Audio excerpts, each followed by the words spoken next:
The scent of stale flowers and grief hung heavy in the air of my in-laws' house. It was a smell I knew all too well, a haunting echo from a life I had already lived. My brother-in-law, Marcus, was gone, killed in a car accident that left a void filled only by his widow Clara and their young son Leo. In my first life, this was the moment my world began to unravel. This was when my husband, Daniel, had turned to me with hollow eyes and declared he was giving his payroll card to Clara. When I, foolishly believing we were partners, voiced my concern about our own finances and our daughter, Sophie, he had erupted. The words cold-blooded, heartless, and you should understand her struggle were seared into my soul. His parents had chimed in, their disdain for me crystallizing in the ancient, cruel proverb, "A bad wife can ruin 3 generations." They had then taken to the internet, painting me as the villain, and I was devoured by the wolves of online strangers. This time, when Daniel cleared his throat, his face a mask of solemn duty, I knew what was coming. I felt the old panic rise, a phantom pain from a wound not yet inflicted. But I swallowed it down. I had died in a retail stockroom in my previous life, my body giving out after years of working 3 jobs to support a family that saw me as an ATM and a nuisance. I would not make that mistake again. "Elara," Daniel began, his voice low and strained. "With Marcus gone, Claire and Leo, I have to help them. I'm going to give her my payroll card." I felt his eyes on me, waiting for the argument, preparing for a fight that would cement his righteousness. I let the silence stretch for a beat, then 2, feigning a moment of zoning out. When I met his gaze, my expression was one of serene understanding. "Of course, Daniel," I said, my voice soft and unwavering. "It's the only right thing to do. Clara must be shattered raising a child alone. I support you completely." The shock on his face was almost comical. His jaw tightened then slackened. He had braced for a storm and found only calm seas. It threw him off balance. "Good," he said, the word coming out too quickly. "I thought you might disagree. But even if you did, my mind was made up." The defensiveness was still there, a habit he didn't need to break because I hadn't challenged him. With that, he turned and walked out, the little piece of plastic that funded our lives clutched in his hand, destined for Clara's purse. The moment the door clicked shut, the serene mask fell from my face. A cold, clear focus settled over me. Moving with a purpose I hadn't felt in years, I grabbed my phone. I didn't call a friend or my family. I called movers. "Yes," I said, my voice crisp and businesslike. "I need you to come to my address immediately. Please take down our wall-mounted air conditioner, our washing machine, and our living room television. Deliver them to this address." I read off Claire's apartment number. Next, I opened a neighborhood chat group, a viper's nest of busybodies I usually avoided. I typed a quick, tantalizing message. "Big drama unfolding at Oakwood Apartments, Building B. You want to see this?" I pinned the location right at the entrance to Clara's building. I paid the movers extra for a little theatrical flair. "I need you to drive the truck around the complex a few times," I instructed. "Honk the horn loudly. Make sure everyone knows you've arrived." As the movers worked, efficiently dismantling the comforts of our home, I felt a pang of something, not loss but grim satisfaction. These were appliances I had scrimped and saved for. The TV was a luxury we'd finally bought after a year of saving. Daniel had forgotten that. He only remembered how to give things away. I arrived at Clara's building just as the movers' truck, horn blaring, pulled to a stop. A small crowd was already gathering, drawn by my anonymous tip and the commotion. Perfect. Clara and Daniel came downstairs together, their faces etched with identical confusion. Clara, for all her supposed grief, was dressed in sleek black loungewear, her hair artfully tousled. She looked less like a grieving widow and more like a model in a perfume commercial about sadness. "Elara, what is all this?" Daniel asked, his brow furrowed as he took in the movers carrying our large television. I didn't answer him directly. Instead, I pinched the tender skin of my thigh hard. Tears, sharp and immediate, sprang to my eyes. I rushed forward and took Clara's hands in mine, my grip firm. "Clara," I began, my voice trembling with manufactured emotion. "Your husband, my brother, is gone. It's not easy to raise a child alone. Daniel said he'd give you his payroll card, but I thought that's not enough. It's just money." I gestured dramatically to the appliances now being carried into her building. So, I brought you our brand new TV, our air conditioner, and our washing machine. We'll take your old ones. Don't you worry, I'll make sure you live comfortably. No worse than when Marcus was alive. I mentioned Marcus's name and let out a wail, a performance of grief that would have won awards. Oh Marcus, you left just like that. How is Clara supposed to manage with the child? I sobbed, pulling Clara into a tight embrace she clearly didn't want. She tried to step back but I held fast. The neighbors murmured, their whispers feeding the narrative I was crafting. The sister-in-law is like a mother, one woman said, her voice carrying. This family really treats her well. I heard her husband died in a car accident. Poor widow and child, another added. Her brother-in-law even gave her his payroll card. Such loyalty and kindness. Daniel watched me, his initial confusion shifting to a different kind of discomfort. He saw the neighbors' approving nods, heard their praise for our generosity. He was trapped by the very image of sainthood he wanted to project. Elara, what are you doing? He hissed under his breath when I finally released a flustered Clara. I saved up for a long time to replace those. I looked at him, my eyes wide with feigned innocence. Daniel, Clara just rented this new place. She doesn't have any decent appliances. How can that work? These are the ones we just replaced. They're perfect for her. You men aren't as detail-oriented as we women are. I leaned in closer, my voice dropping to a conspiratorial whisper. Even if you give her your payroll card, she wouldn't have the heart to spend it on big appliances for herself. Let's just give them to her so she can be more comfortable. Then I delivered the masterstroke. I gave him a questioning, almost hurt look. Daniel, you're not getting stingy, are you? It was a perfect checkmate. Caught in front of the audience he craved to impress, he could only backpedal. Of course not, he said a little too loudly. How could I be stingy when it's for Clara? He then, with a strained smile, helped the movers carry our former possessions into Clara's apartment. When little Leo saw the shiny new TV, his eyes lit up. Great. I've got a new TV to watch, he cheered, clapping his hands. I patted his head, my smile benevolent. Good boy. If you ever want anything, just tell your uncle and aunt. We'll make it happen. Really? Leo's eyes darted from his mother to Daniel. Daniel, buoyed by the public admiration, smiled warmly. Your aunt is right. If you need anything, just tell me. He looked at Leo and I saw a flicker of something that should have been reserved for our daughter. You're our only nephew. My money is for you to spend. Clara, sitting beside him, nodded in approval. Watching the three of them, a perfect cozy little unit, my nails dug so deep into my palms I nearly drew blood. This was the image from my first life. Daniel, the devoted uncle and brother-in-law, and me, the exhausted, resentful outsider. But this time I was in the picture and I was the one holding the brush. I had given away the TV, the AC, the washer. I had publicly anointed Daniel as the family savior. And I knew with a cold certainty that the first threads of their comfort were already beginning to unravel. That night, as the summer heat pressed in on our now appliance-bare apartment, would be the first test. Daniel, tossing and turning in our sweat-dampened sheets, would learn the true cost of his generosity. And I would be there to remind him gently of the noble sacrifice he had chosen to make. The game was on. The heat that night was a physical presence, a thick, suffocating blanket that settled over our apartment now stripped of its air conditioner. Daniel thrashed next to me, his skin slick with sweat. The silence was broken only by the frantic whirring of a small standing fan I'd dug out of the closet, a pathetic sentinel against the sweltering oppression. Why is it so damn hot? He finally growled, sitting bolt upright. Why isn't the air conditioner on? The darkness hid my smile. You forgot. I said, my voice a model of gentle reminder. We gave the air conditioner to your sister-in-law. I paused, letting the weight of that statement sink into the stifling air. Stay calm, Daniel. Think cool thoughts. At least Clara and Leo are sleeping soundly tonight in a cool apartment.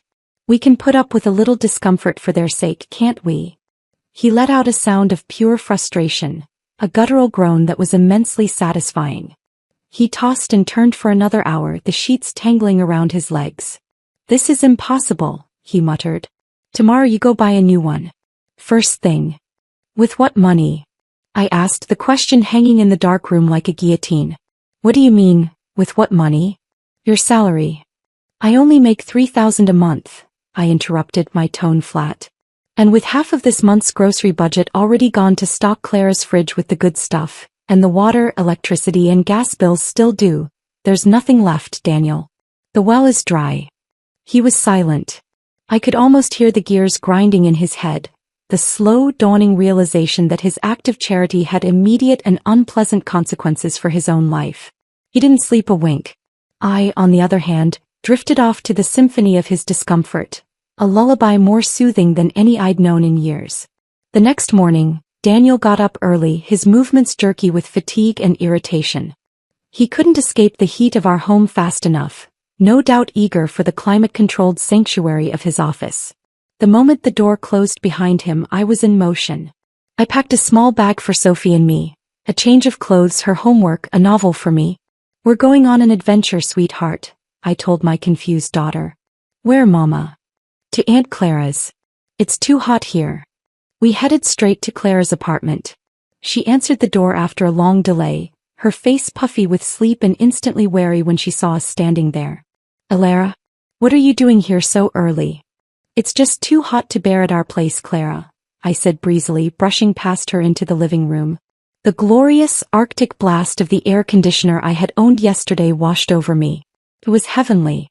Her apartment was chilled to perfection, the doors wide open to let the expensive cold air flow freely.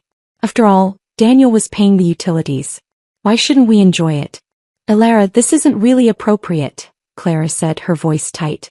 The place isn't big and it's inconvenient with 2 kids running around. I turned and looked at her, my smile not quite reaching my eyes. How come you didn't say it was too crowded when you used to come to my place for the air conditioning all last summer? I countered. It's fine. Sophie will do her homework by herself. I'll help you with chores and cleaning while you rest in your room. We won't disturb each other. I was throwing her own words from my previous life right back at her. The color drained from her face slightly. He was caught. At least when I had said I would do chores, I actually did them. Clara in the past would plant herself on my couch, scrolling through her phone, never lifting a finger. She choked on her own hypocrisy, unable to form a rebuttal. By lunchtime, I intercepted her as she reached for her phone to order takeout. No, I said, patting my chest. I'll cook. Ordering takeout every day isn't good, especially for a growing boy like Leo. When I opened her refrigerator, I had to school my features into neutrality. The shelves were crammed full of food. Prime cuts of steak, fresh salmon, organic chicken, piles of pork chops. This was the pitiful widow Daniel was so concerned about. Sophie and I ate meat maybe twice a week, carefully budgeting. Here Clara had enough to host a banquet. Seeing my raised eyebrows, Clara rushed to explain. My parents sent it. They said I've lost weight since, So they asked someone from our hometown to bring it over. I nodded along, playing the part of the concerned sister-in-law, though I knew it was utter nonsense. In both my lives, I'd barely seen her parents a handful of times, and their visits were solely to demand money for her unwell brother. People like that didn't stock a freezer with gourmet meat. I'd seen the discarded packaging in the trash. It was from the upscale supermarket nearby, the one that charged a fortune for a membership. So I cooked up a storm. I made lemon herb salmon, garlic mashed potatoes, and roasted asparagus. Then I took out my phone and took beautifully arranged photos of the spread, which I promptly posted on social media. When family sticks together, no one suffers, I captioned it. As long as Daniel and I are here, Clara will never want for a home-cooked meal. It wasn't long before my phone buzzed. A message from Daniel. You went to Clara's place? I replied instantly, my thumbs flying over the screen. Clara can't cook. Ordering takeout every day isn't good, especially when our nephew is still growing. I decided to make them 3 meals a day so they can eat well. It's the least I can do. His response was swift. Don't you have work? Your brother just passed away, I typed, laying it on thick. In a time like this, of course, Clara's emotional well-being comes first. I quit my job. The little bubble on my screen showed he was typing. It appeared, vanished, and reappeared for a full 2 minutes. But in the end, no message came through. I let out a cold, silent laugh and shut my phone off. Of course, he could hand his entire salary to Clara because he was certain I'd use my own wages to support our household.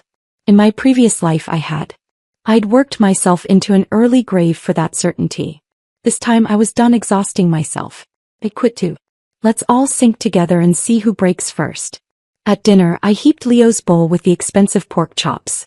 All you need to do is eat well, sweetheart, I cooed. Let the adults handle the rest. Thanks, Auntie, he said, grinning with a mouthful of food. This is amazing. Way better than the ones Mom takes me out for. That big mouth of his was a gift. Clara's eyes widened in panic and she quickly shoved another piece of meat into his mouth. Eat. Maybe that'll stop you from talking so much. Looks like you've been eating out plenty, I said mildly, watching her squirm. Worried I might overthink, Clara quickly heaped a pile of meat into Sophie's bowl. Sophie, you eat too. It's all country-raised pork. Nothing expensive. It had been ages since my daughter had eaten so freely. Her eyes shone with delight as she devoured the meal. That small, genuine spark of happiness in her face steeled my resolve. This was for her. All of it. That night, Daniel claimed he had to work late and would sleep at the office. The moment I heard that, I turned to Clara. Clara, our AC's broken and Daniel won't be back tonight. Sophie and I will stay over at your place. Don't worry about us. We'll just make a bed on the living room floor. And in the morning, I'll make you all breakfast so I don't have to make a separate trip. Clara didn't even manage to get a refusal out before she stomped back to her bedroom and slammed the door shut. Not long after, my phone rang. It was Daniel.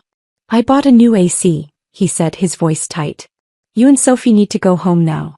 Don't disturb Clara's rest. When Clara walked us out, I could see her jaw was clenched so tight I feared her teeth might crack. She was fuming, but she still forced a pained smile. It was a beautiful, terrible sight. Clara, I'll be back tomorrow, I said cheerfully. Don't worry, you don't need to lift a finger for the housework. I'll take care of it all. She opened her mouth, but no sound came out. Her expression was like she just swallowed a fly before she turned and went back inside without a word.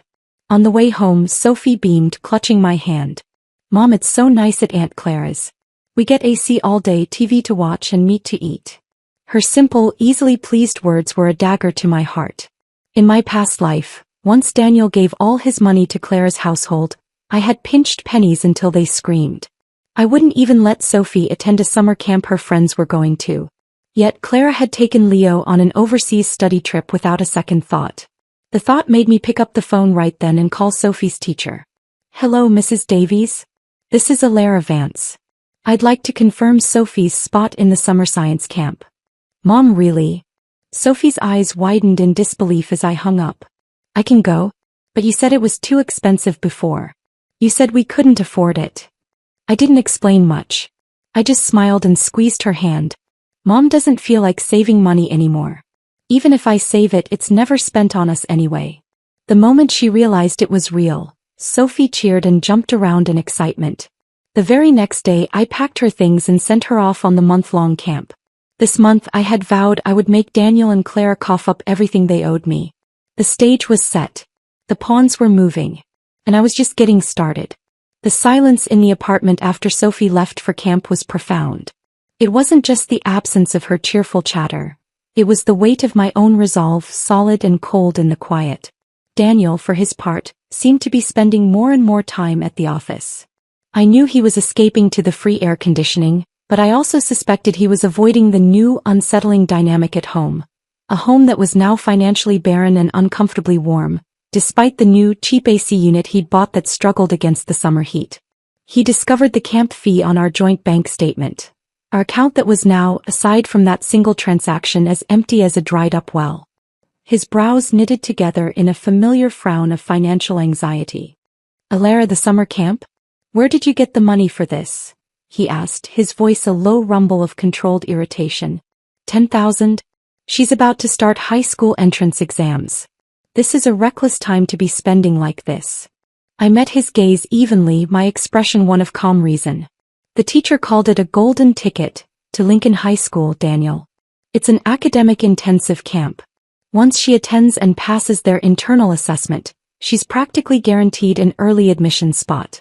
That kind of opportunity isn't open to just anyone. You have to be in the top 10 of her class to even qualify. I let the implication hang in the air. Our daughter is brilliant and you would deny her this? How could I not spend the money on her future? Even a man as morally flexible as Daniel knew that education was a battleground where he couldn't afford to be the villain. He sighed, the sound heavy with feigned burden. Yesterday you said you quit your job. Were you serious? Without your income, how is our family supposed to live? So that was it. He had his eyes on my salary, the safety net he'd always taken for granted. The one that had allowed him to play the generous hero with his money. You eat at the company cafeteria anyway, I said with a dismissive wave. I can eat whatever's left when I cook 3 meals a day for Clara. With Sophie away, there's barely any expense for us. I leaned forward, my voice dropping into a conspiratorial, concerned tone. And with the way things are at Clara's now, you saw her. She didn't even have the mood to cook. If the adults don't eat, fine, but Leo is still growing. How can we not help? You put in the money, I'll put in the work. I'm sure Clara will be able to move on soon. Just bear with it for now. I piled on the moral pressure, framing my unemployment not as a rebellion, but as a higher form of service to his family. He had nothing to say. The logic was inescapable, a trap of his own making. He even stumbled a bit on his way out the door, the weight of his own manipulated conscience throwing him off balance. The next morning I showed up at Clara's place even earlier. Her face was a thundercloud, but Leo was delighted. I had become his favorite person. I let him watch cartoons for hours, made him pancakes shaped like animals, and defended him when Clara tried to enforce any semblance of discipline. He clung to me, his childish loyalty easily bought with sugar and screen time. Don't be so hard on him, Clara, I'd say, pulling the boy into a hug. He's processing his grief in his own way. She would seethe, unable to argue against the language of therapy and loss I wielded so effectively. We were in the middle of a lunch I had prepared from her well-stocked kitchen when my phone shrilled. The screen flashed with mother-in-law. A grim smile touched my lips. Right on schedule. I put her on speakerphone. Alara, why haven't you sent us the monthly living allowance? Her voice was like shattering glass, sharp and angry. Do you have no shame making us chase you down for $2,000? This allowance was a monthly tithe my in-laws extracted, a $2,000 tribute no matter our circumstances. In my past life, after Daniel handed his salary to Clara, I'd delivered takeout at night to scrape together that money for them, terrified of their disapproval. Thinking about it now, I must have been insane. I didn't bother with pleasantries. Didn't Daniel tell you? I snapped, my voice crisp and cold. He gave his salary card to Clara. I'm taking care of her now and I've quit my job. Where exactly would I get $2,000 to give you? There was a stunned silence on the other end. What? Why would you quit your job? She finally shrieked. If you quit, who's going to give me money? You can't just not give me money. In the background, I could hear my father-in-law swearing. I hung up without another word. The color had drained from Clara's face. Her lips trembled. What? What happened? Did she ask you for money? I pretended to be casual, waving a hand as I cleared the plates. Don't worry about it, Clara. Since Daniel gave you his salary card, of course, we don't have money to give her. I'm sure she'll understand. I gave her a reassuring smile. Truthfully, your mother-in-law is at least fair in one way. She dislikes all her daughters-in-law equally. Clara's face was a picture of panic. She knew my mother-in-law's wrath wasn't something to be dismissed. I was actually looking forward to the coming storm. Sure enough, before evening fell, the hurricane made landfall. My mother-in-law, Beatrice, stormed into Clara's apartment, her face a contorted mask of fury. She didn't even acknowledge me. Clara, I heard Daniel gave you his salary card, she accused, her voice echoing in the small space. Clara stammered, shrinking back. It was Daniel's idea. I didn't ask for it. My son died and you got hundreds of thousands in compensation. Fine. I won't ask you for a penny of that since you're raising his son. But how dare you take Daniel's salary card and let his wife quit her job to take care of you? Who do you think you are? Some kind of pampered princess? Beatrice's voice rose to a crescendo. What did our family do to deserve this? Both my sons slaving away to serve you. The front door was wide open and her shouting drew the whole hallway. I immediately called Daniel. Get over here. Your mom's at Clara's making a scene and demanding money. He hung up quickly. I knew he'd come. The drama was unfolding perfectly. I was tempted to crack open some sunflower seeds. Beatrice, working herself into a righteous frenzy, suddenly dropped to her knees in front of a horrified Clara. Fine. Then I'll come over every day and take care of you myself. Mom, please get up. I can't accept this. Clara cried, jumping up and kneeling too, a bizarre tableau of supplication. What's there you can't accept? All of our family's money is in your hands. What can't you accept? Beatrice wailed. The onlookers murmured, their whispers a satisfying chorus. Isn't this the family where the husband died? She took the compensation and is still hogging the younger brother's salary card. Shameless. Yeah, I heard the sister-in-law even quit her job to be her live-in maid. The younger brother's wife is too honest, always busy taking care of everything. By the time Daniel arrived, people were pointing and whispering, calling him the younger brother from that family, gives money to his sister-in-law but nothing for his own mother. Beatrice's voice sliced through the crowd. Money for your sister-in-law but nothing for your own mother? Daniel, flushed with embarrassment, hurriedly pulled his mother into the apartment, with Clara scrambling to shut the door on the gawking neighbors. The moment we were inside, he turned his fury on me. Are you dead or something just standing there? He snarled. You couldn't even step in to stop this?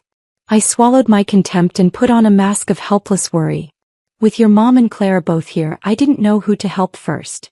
As if I'd stop them. I was thrilled to see the fire get stoked higher. Then Beatrice spotted the remnants of our lunch. The salmon bones, the empty dishes that had held expensive food. You won't give me $2,000 a month, but you're eating meat and fish every day. Heartless. What's the point of raising you? She cried, pointing a trembling finger at Daniel. He turned to me, his demand automatic. Where's the money? Give Mom the $2,000. Where am I supposed to get it? I asked, my voice dripping with innocent confusion. I don't even have a job now. The only $10,000 I had in my account went to Sophie's summer camp. If you don't believe me, come to the bank with me and check. I don't have a penny left. As I spoke, I dumped out the contents of my purse onto Clara's coffee table. A lipstick, some old receipts, a few coins. See? I really have no money. Daniel shot me a look of pure venom, then turned to coax his mother. Mom, we really don't have any right now. Before he could finish, she smacked him hard on the shoulder. No money? Didn't you give your salary card to your brother's widow? How could you have no money? She was working herself into a fresh rage. She's having a hard time. Didn't she get $700,000 or $800,000 in compensation from the car accident? Has she given us a single cent? No. You're all ungrateful, living the good life while we old folks starve. You probably can't wait for me to die. She then turned on Clara, grabbing her arms and shaking her. Either you give me Daniel's salary card today, or you hand over your husband's compensation money. Why should both my sons' money go to you? Clara, being yanked around, finally snapped. She reached into her bag, slammed Daniel's bank card onto the table and screamed, I don't want it. I never asked for it in the first place. Why is everyone treating me like this? Then she collapsed into a heap on the floor, sobbing dramatically. It was a performance that nearly broke Daniel's heart. Beatrice reached for the card, but Daniel was faster, snatching it back. This is mine, he declared, a strange note of possession in his voice. I'm not giving it to Clara, but I'm not giving it to you either. From now on, I'll transfer you $2,000 every month. Stop making trouble for her. With the promise of money, Beatrice's tantrums ceased immediately. She turned to leave, muttering, like I'd want to stay in this stupid city anyway. You're all useless. I walked her to the door. She rewarded me with an exaggerated eye roll before raising her voice for the benefit of the lingering neighbors. Second daughter-in-law, why don't you go get a job instead of playing maid for her? What is she, a princess? She can't cook? Then she should learn. I heard working as a maid in the city pays well. If you've got extra money, give me more. Clara's face turned a shade of purple. Daniel couldn't take it anymore and rushed his mother out the door. After she left, the silence in the apartment was thick with tension. Clara, perhaps from the genuine stress or maybe just to regain the spotlight, suddenly swooned, her eyes fluttering shut. She collapsed onto the sofa. Daniel and I scrambled to get her to the hospital. The doctor, after a brief examination, was unimpressed. There's nothing seriously wrong. Likely just emotional shock. She'll be fine after a couple of days of rest. But Clara, for reasons I couldn't fathom, or rather reasons I understood perfectly, turned delicate and clingy. She insisted on staying in the hospital. One moment she claimed her head was splitting, the next that her stomach was cramping. Daniel, of course, looked on with pity and told me to take good care of her. As I returned from the cafeteria with bland hospital food, I overheard another patient say to her companion, "Is that her husband? He's so good to her." "Of course," the companion replied. "Anyone can see how much Daniel cares for Clara. They look just like a married couple." Worst of all, after hearing that, the two of them didn't even bother to correct it. They just looked at each other and shared a small, intimate smile. Disgusting. I said nothing, not wanting to alert them. I quickly took out my phone, snapped a picture of that charged moment, then put on my innocent face and pushed the door open as if I'd seen nothing. "Daniel, the cafeteria was out of chicken soup, so I just grabbed something simple. You and Clara can make do with it."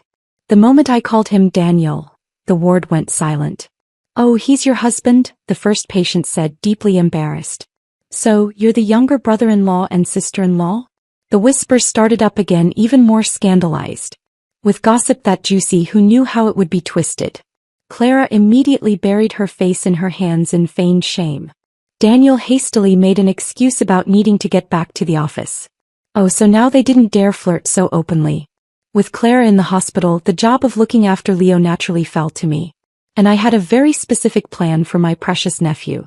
It was time for Daniel to feel the true cost of his generosity, not in discomfort but in cold, hard cash. With Clara playing the fragile blossom in her hospital bed, the job of looking after Leo fell squarely on my shoulders. I embraced it with a zeal that would have sainted me in another life. My plan was simple. I would give the boy everything his heart desired. I took him to malls, to arcades, to movie premieres. We ate at restaurants where the children's menu cost more than our weekly grocery budget used to be. Whenever the bill came, I would hand Leo my phone. "Here, sweetie, call your Uncle Daniel. Tell him what a wonderful time we're having and that we just need a little help with the payment." Leo, thrilled with his newfound power and the absence of his mother's restraining influence, would chirp into the phone, "Uncle Daniel, we're at the Skyview Grill. The dessert here has a gold leaf on it. Can you pay for it? Aunt Lara said to ask you." I'd watch, a serene smile on my face as the cashier waited. Daniel, trapped by his own performative generosity, could never say no to the poor, fatherless boy. The payments would come through via a banking app, each digital ping a small, satisfying chime of his diminishing resources. Leo was not a frugal child. He could blow through $1,000 in an afternoon without blinking, demanding the most expensive toy in the store, the premium ticket package, the souvenir that was clearly junk but cost a fortune. I didn't stop him. I wanted to see how long Daniel's generosity would last when it was his own wallet being drained, not the abstract concept of our money. Sure enough, less than a week into this new routine, my phone rang. It was Daniel, his voice strained. "Alara, where are you taking Leo every day? The spending is out of control.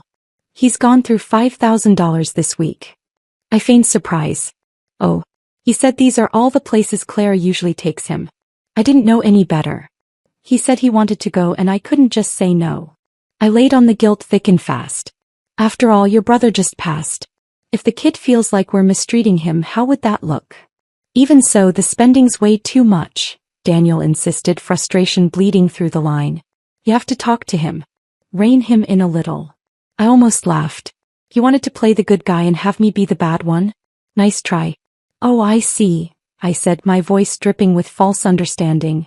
I turned to Leo, who was holding a ridiculously overpriced remote-controlled car and about to hand my phone to the cashier for payment. "Leo, your uncle says you've been buying too much lately. He says you can't get anything today." The effect was instantaneous.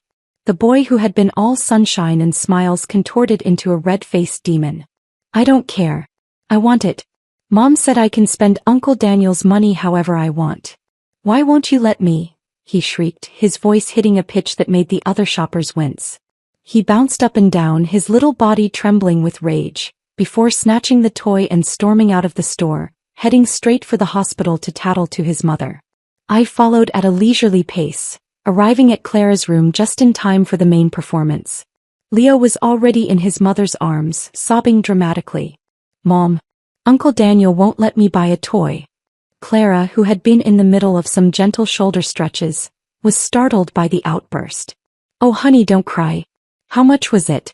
If Uncle Daniel won't buy it, Mommy will." She reached for her purse, the one that held the hefty compensation money she guarded like a dragon. That's when Daniel walked in, because of course I'd called him the moment we left the store. "Leo's spending is out of control. It wouldn't hurt to rein him in a little, I said the moment he entered, framing myself as the voice of reason. I had barely finished my sentence when Clara's face darkened into a mask of wounded victimhood. I knew it, she whispered, her voice trembling with manufactured hurt. We're just a widow and an orphan, so of course we get bullied. Your brother's only been gone a few days and you already won't let his child have a toy. Seeing her upset, Daniel's voice softened immediately. Clara, he's already spent $5,000 in the past few days. So what if it's $5,000? She shot back, her eyes flashing. You said you'd give me your salary card, didn't you? Now you can't even let a kid spend that much. She then shifted seamlessly into full performance mode, letting a single perfect tear trace down her cheek. If I'd known it would be like this, I'd have gone with your brother. At least I wouldn't have to stay here and suffer alone. I stood there, a cold observer, watching the two of them volley my manipulations back and forth. Daniel only made a little over $10,000 a month. Without my income, there was no way our household could function, let alone support Clara's lavish lifestyle. She, cushioned by the compensation money, was spending without a care. I was curious to see how long this charade of mutual devotion could last when real financial pressure was applied. Clara stayed in the hospital for a full week, milking her emotional shock for all it was worth. When the nurse finally came with the bill, Daniel's jaw nearly hit the floor. $20,000? He blurted out, staring at the paper in disbelief. Didn't the doctor say you were fine? Why is it so much? Clara waved a dismissive hand from her bed, as if he were complaining about the price of a coffee. What's with the fuss? It's just $20,000. She was used to spending $2,000 a session on her usual spa and wellness treatments. A 5-figure hospital bill for a few days of rest and attention didn't seem extravagant to her at all. Daniel turned to me, a silent plea in his eyes. I shook my head, my face a mask of helplessness. I haven't worked in ages. I don't have any money on me. Daniel had no choice. He swiped his own card, wincing visibly as he entered his PIN. I could almost hear the internal scream. When we finally got her home, the atmosphere in Clara's apartment was thick with unspoken resentment. Leo, oblivious, came bouncing over with a brightly colored flyer I had deliberately left on the kitchen counter. Mom, I want to join this overseas study tour. They take you to visit Harvard University. It's only $59,999. Can you sign me up, please? Please. I watched Clara's face as she took the flyer. I knew Leo had been itching to travel, and dressing it up as an educational experience was the perfect excuse for a lavish trip tailor-made for his desires. My precious son, if you want to go, of course Mom will support you, Clara said, her voice dripping with maternal affection. Then she turned her eager, expectant gaze toward Daniel. Daniel sucked in a sharp breath, his face paling. What study tour? 60,000? Sophie's summer camp for a whole month was only 10. Hearing that, Leo's face scrunched up in a theatrical pout. Uncle Daniel, didn't you say I could ask you for anything I wanted? How come now you won't give me what I want? You adults are no fun. Clara's face darkened, the loving mother vanishing to be replaced by the calculating widow. You can't even fulfill this small wish for your nephew? I wonder what your brother would think if he saw this from up there. She then shooed both Daniel and me out, claiming she was tired and needed rest. The door closed firmly behind us, a physical manifestation of the rift that was finally, gloriously beginning to crack open. On the way home, Daniel was silent, the weight of $60,000 and his sister-in-law's disapproval pressing down on him. I didn't bother speaking. The irony was almost poetic. A man who made just over $10,000 a month, insisting on financially supporting another household that saw his contribution as a mere starting point. How blind had I been in my first life, working myself to death for a man like this? As soon as we got home, Daniel finally broke the silence. Elara, he began, his voice weary, with the family finances so tight, maybe you should look for a job. I kept my expression neutral. What he meant wasn't that the family's finances were tight. It was that his wallet was feeling the strain and he needed my financial buffer back. You're right, I agreed smoothly. Now that Clara's out of the hospital and can look after her own kid, I should go find work. I had thought the $60,000 trip would finally make Daniel balk. But to my stunned disbelief, he actually paid for it. A few days later, my social media feed was filled with Clara's photos from abroad, Clara and Leo beaming in front of Harvard's gates, Clara sipping a cocktail on a sunny terrace, Clara shopping on Newberry Street. The caption read, "Investing in Leo's future. So grateful for family support." A wave of cold nausea washed over me. I screenshotted the post and sent it to Daniel. "Claire and Leo are abroad now. Did you pay for that?" His reply was swift. "Claire's had a hard time. Money can always be earned again." The text blurred in front of my eyes. My own daughter's $10,000 summer camp had been too expensive in his eyes, but $60,000 for Claire's luxury vacation was just fine. My labor, my sacrifices, my very life in the previous timeline, it was all worth nothing. I was just the fool footing the bill for his precious sister-in-law's family. That was the moment the last shred of any lingering sentiment I had for our marriage evaporated. It was replaced by a cold, hardened resolve. I needed to speed up my plan to leave this house, this life, for good. If I didn't, I would be stuck serving Clara's family for the rest of my life, a ghost in my own story. But Daniel would never agree to a divorce now. He needed my potential income, my labor. I would have to make him bring it up himself. It was time to stop merely reacting and to start orchestrating the final act. The stage was set for the grand finale, and I was ready to play my most daring role yet, a dying woman with one last wish. The sight of Clara's smiling face against a backdrop of Harvard's hallowed halls was the final nail in the coffin of my marriage. Daniel's text, "Money can always be earned again," was its epitaph. The nausea that churned in my stomach wasn't from disgust alone. It was a cold, focused rage. I had been too passive, merely redirecting their greed. It was time to become the architect of their downfall. I pretended to spend the next few days job hunting. I'd leave in the morning with a resume folder and return hours later, sighing about the market being tough. At home, I let the domestic infrastructure crumble. I stopped cleaning. I stopped cooking anything more complex than toast. I let the laundry pile up into a miniature Alp of neglect. Most importantly, I let the utility bills go unpaid.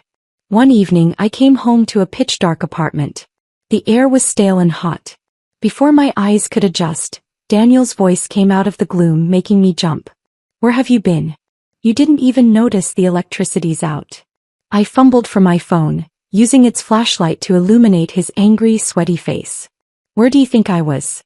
"Looking for work." I snapped, my tone sharp and frayed. "We can't even pay the electric bill. If I don't get a job, we'll be living on air and good intentions." "Honey, I was just asking," he said, his voice softening into a wheedling tone that made my skin crawl. "You've always been the one to pay the electricity bill. I don't even know how." "Then learn." I shot back, the flashlight beam shaking in my hand. "You figured out how to send your nephew on a $60,000 trip abroad, didn't you?" I brought up the trip, the number hanging in the dark between us like a specter. That made him bristle. The mask of concerned husband slipped. "That's my money. I can spend it however I want." "What's it to me, Daniel? We're married. Do you understand the concept of joint marital assets?" My voice was ice. "You can blow $60,000 on another woman's kid, but the electricity bill in your own home is waiting for your wife to pay?" Incredible. We had a full-blown screaming argument in the dark, our voices echoing in the barren apartment. I used the overseas trip as the spark, and I fed the flames with every forgotten chore, every unpaid bill, every reminder of the comfort we had lost. He was on the defensive, his justifications sounding hollow even to himself. Sometime later, I began the second phase of my performance. I made sure to arrive at the hospital for a fictitious follow-up appointment at the exact time Clara was scheduled for one of her many wellness checkups. I waited in the corridor, clutching a folded piece of paper, and practiced looking utterly broken. When I saw her, I stumbled forward, intentionally bumping into her. She stumbled, landing hard on the polished floor with a sharp cry of pain and annoyance. "Hey, watch where you're going," she snapped, looking up. Her expression shifted from irritation to shock when she saw it was me. "Alara, what are you doing here?" I didn't answer. I just clutched the fake medical report I had meticulously created on my computer, letting tears stream down my face in a silent, pathetic river.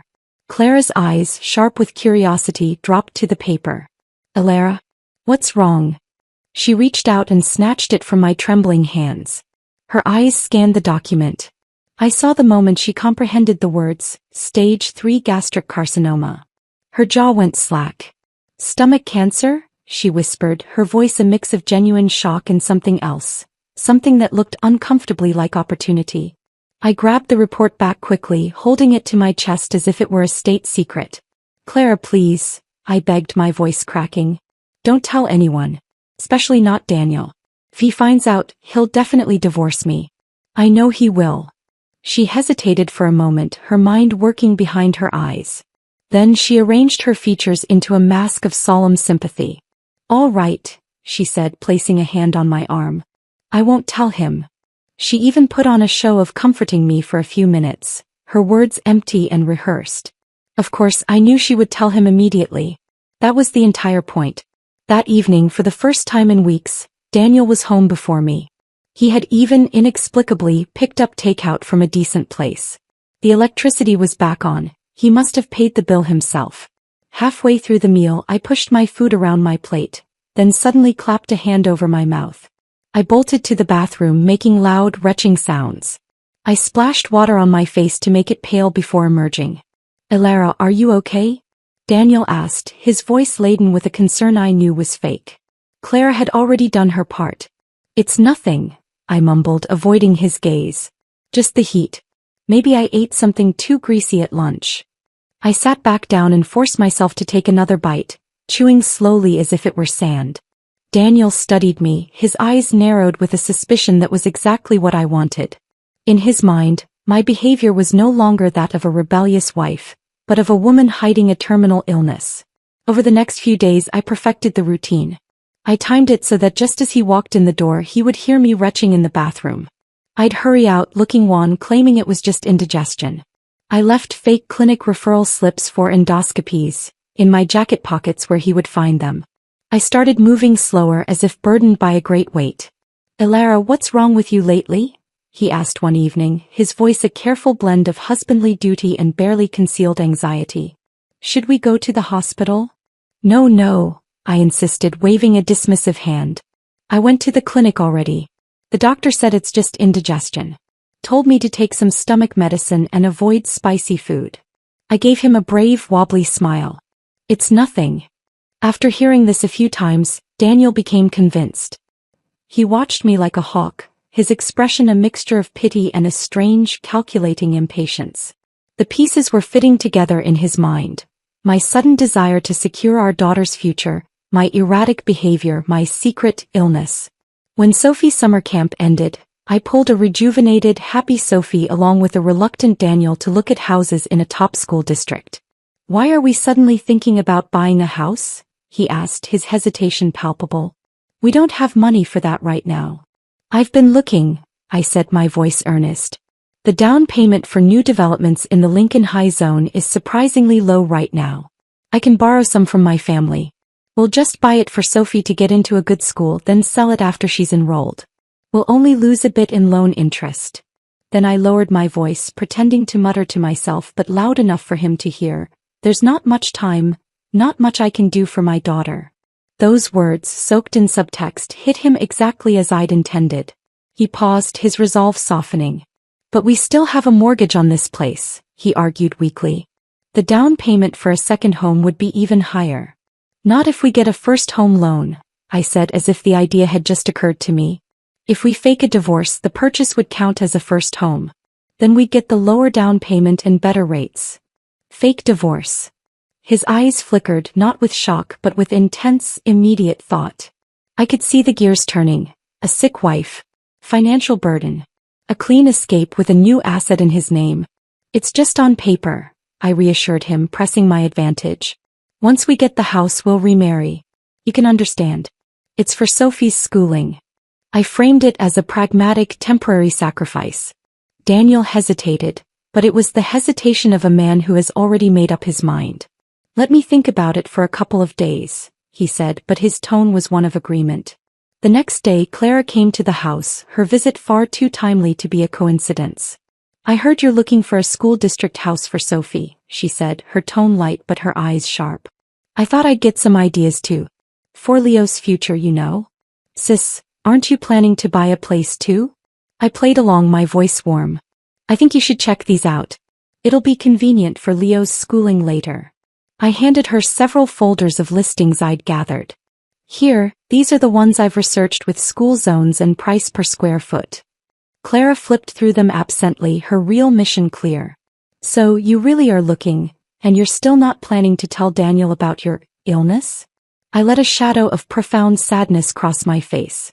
I'll wait until the house situation is settled. We don't have much money now. Once Sophie's school district is secured, my mind will be at peace. I looked down at my hands. If we have money, I'll treat it. But I can leave without worry. Don't say such unlucky things, Clara said, but her eyes were bright with triumph. She had gotten the confirmation she needed. I knew she'd go straight to Daniel and tell him I was really sick, that I desperately wanted to buy a school district house for our daughter, and that the fake divorce had no hidden agenda, only the desperate act of a dying woman. Sure enough, that evening, Daniel came home and told me he agreed to the fake divorce. He was almost cheerful about it. The current house, which is under your name, can stay yours, he said magnanimously, as if bestowing a great favor.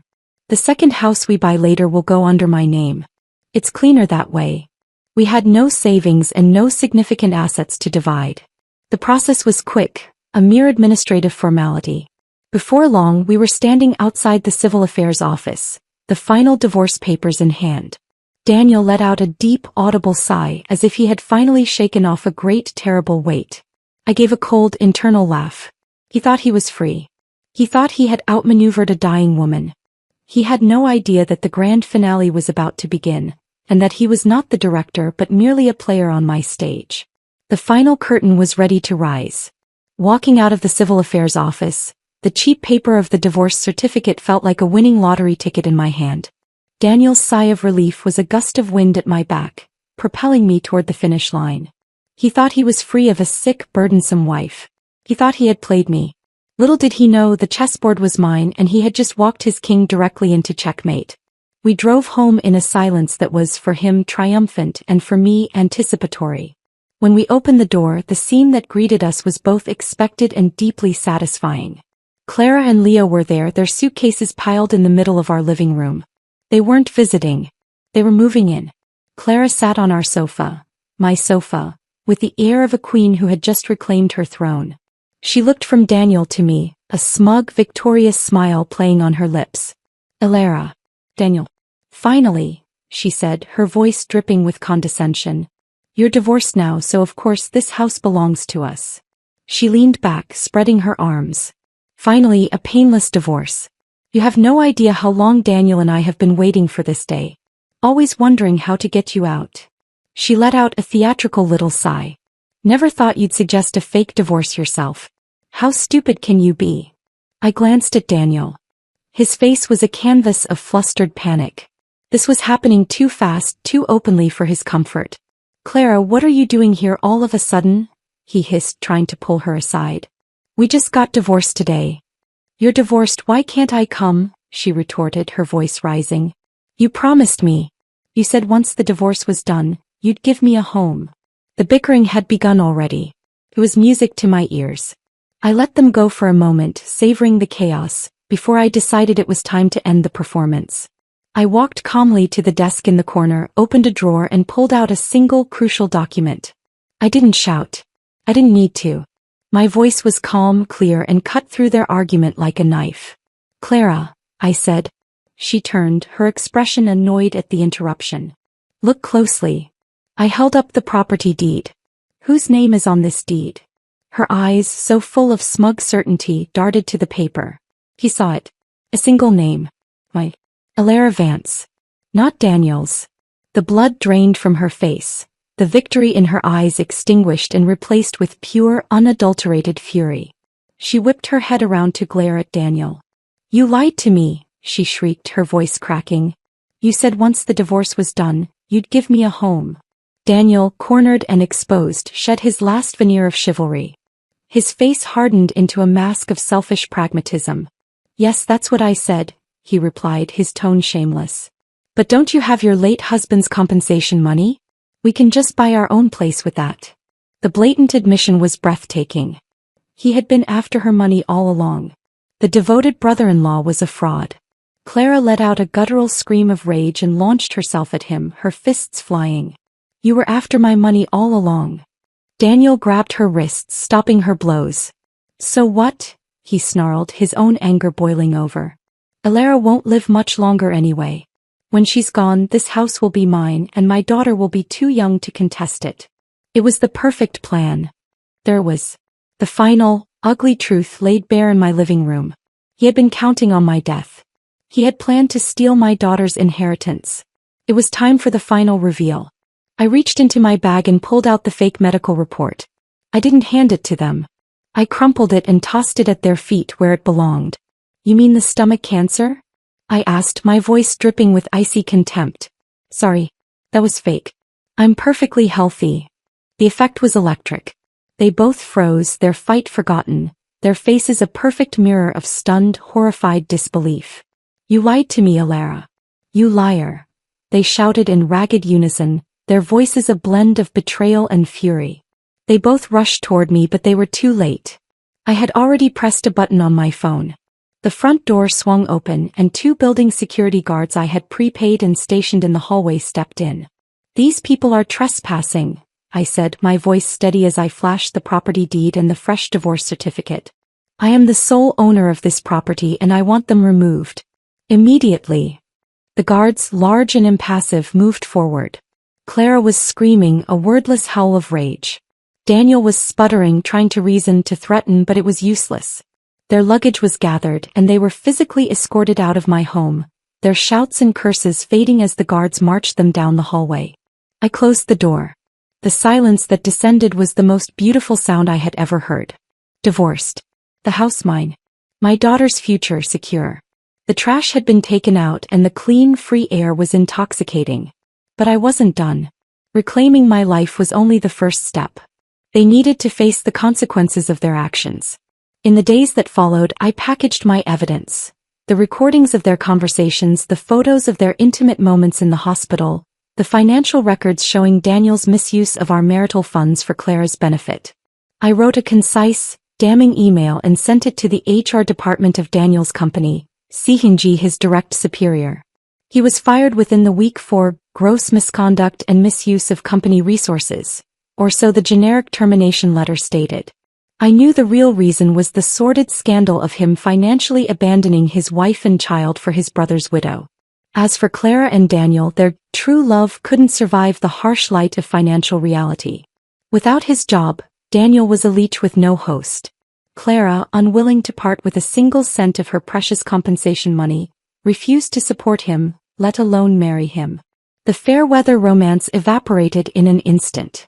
The fallout was swift and brutal. Daniel, furious and humiliated, confronted her. It turned violent. Clara, in a fit of self-preservation, called the police. He was arrested for assault. My in-laws, upon hearing their golden boy was in jail, directed their fury where it belonged, at the woman they believed had seduced and ruined him. They stormed over to Clara's apartment, standing in the street and screaming that she was a shameless hussy who had destroyed their family. The whole neighborhood now knew their sordid story. I watched the chaos from a distance, a quiet spectator to the inferno I had engineered. There was no joy in it, not exactly. It was a grim, cold satisfaction. The scales had been balanced. The predators had turned on each other. Let the dogs tear each other apart.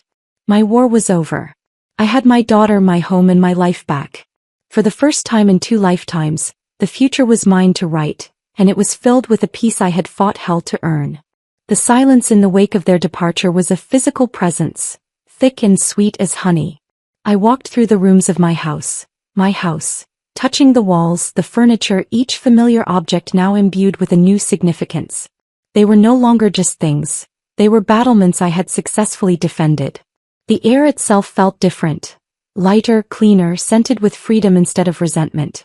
The first thing I did was call Sophie at her camp. Her voice, bright and clear over the line, was the final balm on my soul. Mom, is it true?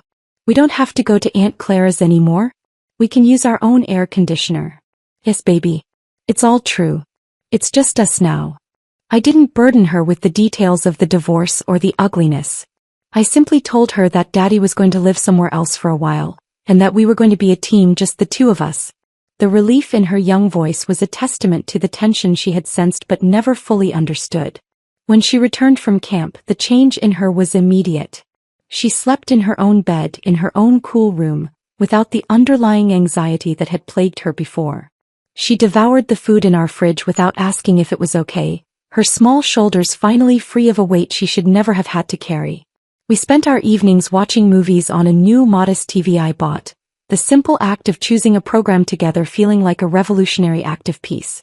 Meanwhile, the fallout from my carefully laid plans continued to ripple outwards.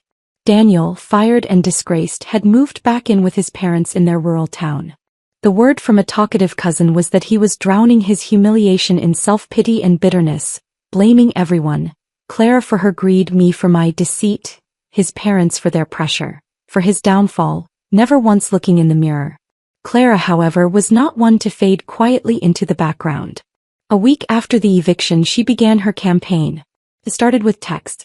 Clara, I know we've had our differences, but Leo misses his cousin. He's so lonely. Can Sophie come over for a playdate? The audacity was stunning. I didn't bother to reply. The messages evolved. You've turned everyone against me. You have no idea what it's like to be alone. Daniel's family is harassing me. They call me a gold digger. He did this. Then the calls started. I let them go to voicemail. Her messages became increasingly unhinged, veering from pathetic self-pity to sharp, accusatory rants. She was a vortex of drama, and having lost her primary sources of attention and support, Daniel and the sympathy of the neighborhood, she was trying to pull me back in. I blocked her number. She then began using Leo's tablet to message Sophie's child-friendly messenger app. Leo says, "Can you come play? I have new video game." I sat Sophie down. Honey, things with Aunt Claire and Leo are complicated right now. It's better if we don't see them for a while. Sophie, with the simple wisdom of a child who had seen too much, just nodded. Hey Mom. He always hogged the controller anyway. I smiled, but a cold knot formed in my stomach. Claire was like a tick burrowing in, refusing to let go. I knew this wasn't over. The final act of her initial offensive came on a Saturday morning. The doorbell rang. Through the peephole, I saw her standing there, Leo sullenly at her side. She was holding a poorly wrapped present. I opened the door but kept the chain on. Clara, what do you want? Her face was a tragic mask. Alara, please. I wanted to apologize. For everything. And I brought a gift for Sophie. For her birthday last month. I forgot with everything that was happening. She held up the present. It was a transparent ploy, a flimsy excuse to cross the threshold. Mail it, I said, my voice flat. Her mask slipped. You can't just cut us out. Leo is family. He's your nephew. He is, I agreed calmly. And when he's old enough to have a relationship with us that isn't mediated by your drama, my door will be open to him. Until then, you are not welcome here. Do not come back. I closed the door on her sputtering protests. I watched through the window as she stood there for a full minute, shaking with rage before grabbing Leo's arm and storming off. The gift, I noticed, she took with her. This, I realized, was the new front in the war. The big battles were over, but the guerrilla warfare of harassment had begun. I couldn't live looking over my shoulder waiting for her next move. I needed a more permanent solution. I needed to sever the last financial thread that Daniel might still try to pull. Our divorce was final, the house was mine, but there was still the matter of Sophie. I needed full legal custody with Daniel's parental rights severely restricted. I gathered my evidence. The records of him giving his entire income to Clara, the testimony from his former employer about his character, the police report from his arrest. I documented every harassing call and message from Clara. I filed the motion for sole legal and physical custody, with supervised visitation for Daniel only at a designated center, citing his financial abandonment, moral unfitness, and the toxic environment of his association with Clara. The court date was set. It was the final anchor I needed to drop, securing my and Sophie's ship forever in safe harbor, untouchable by the storms they continued to brew. The peace I had won was precious, and I would defend it with the same ferocity I had used to win it. The battle for our future was entering its final legal phase.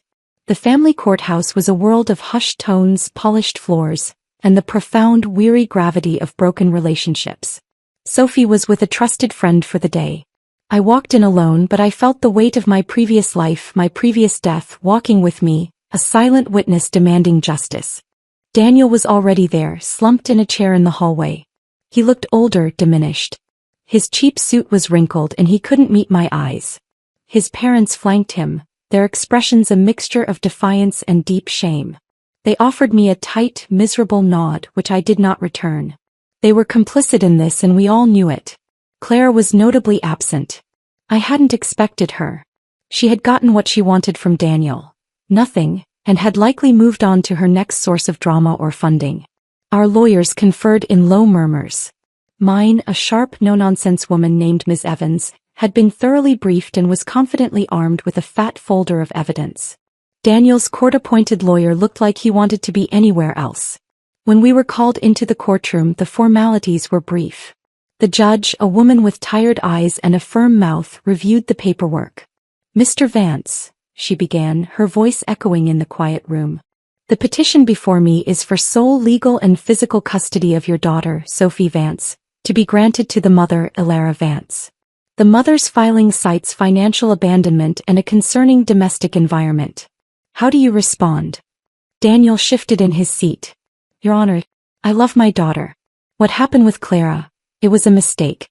A moment of weakness after my brother's death. I'm her father." The judge's eyes flicked to me. "Mrs. Vance." Miss Evans stood. "Your Honor, if I may." She proceeded to lay out the case with surgical precision. She presented bank statements showing a near-total diversion of marital income to Clara Evans for over 6 months.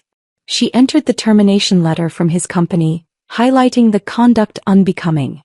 She submitted the police report for his arrest for assault against Ms. Evans.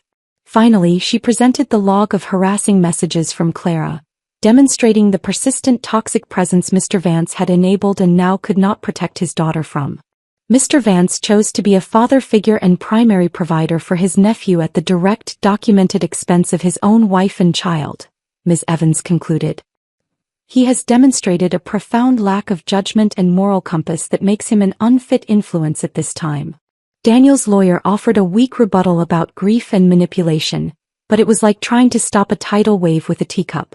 The evidence was overwhelming. The judge listened, her face impassive.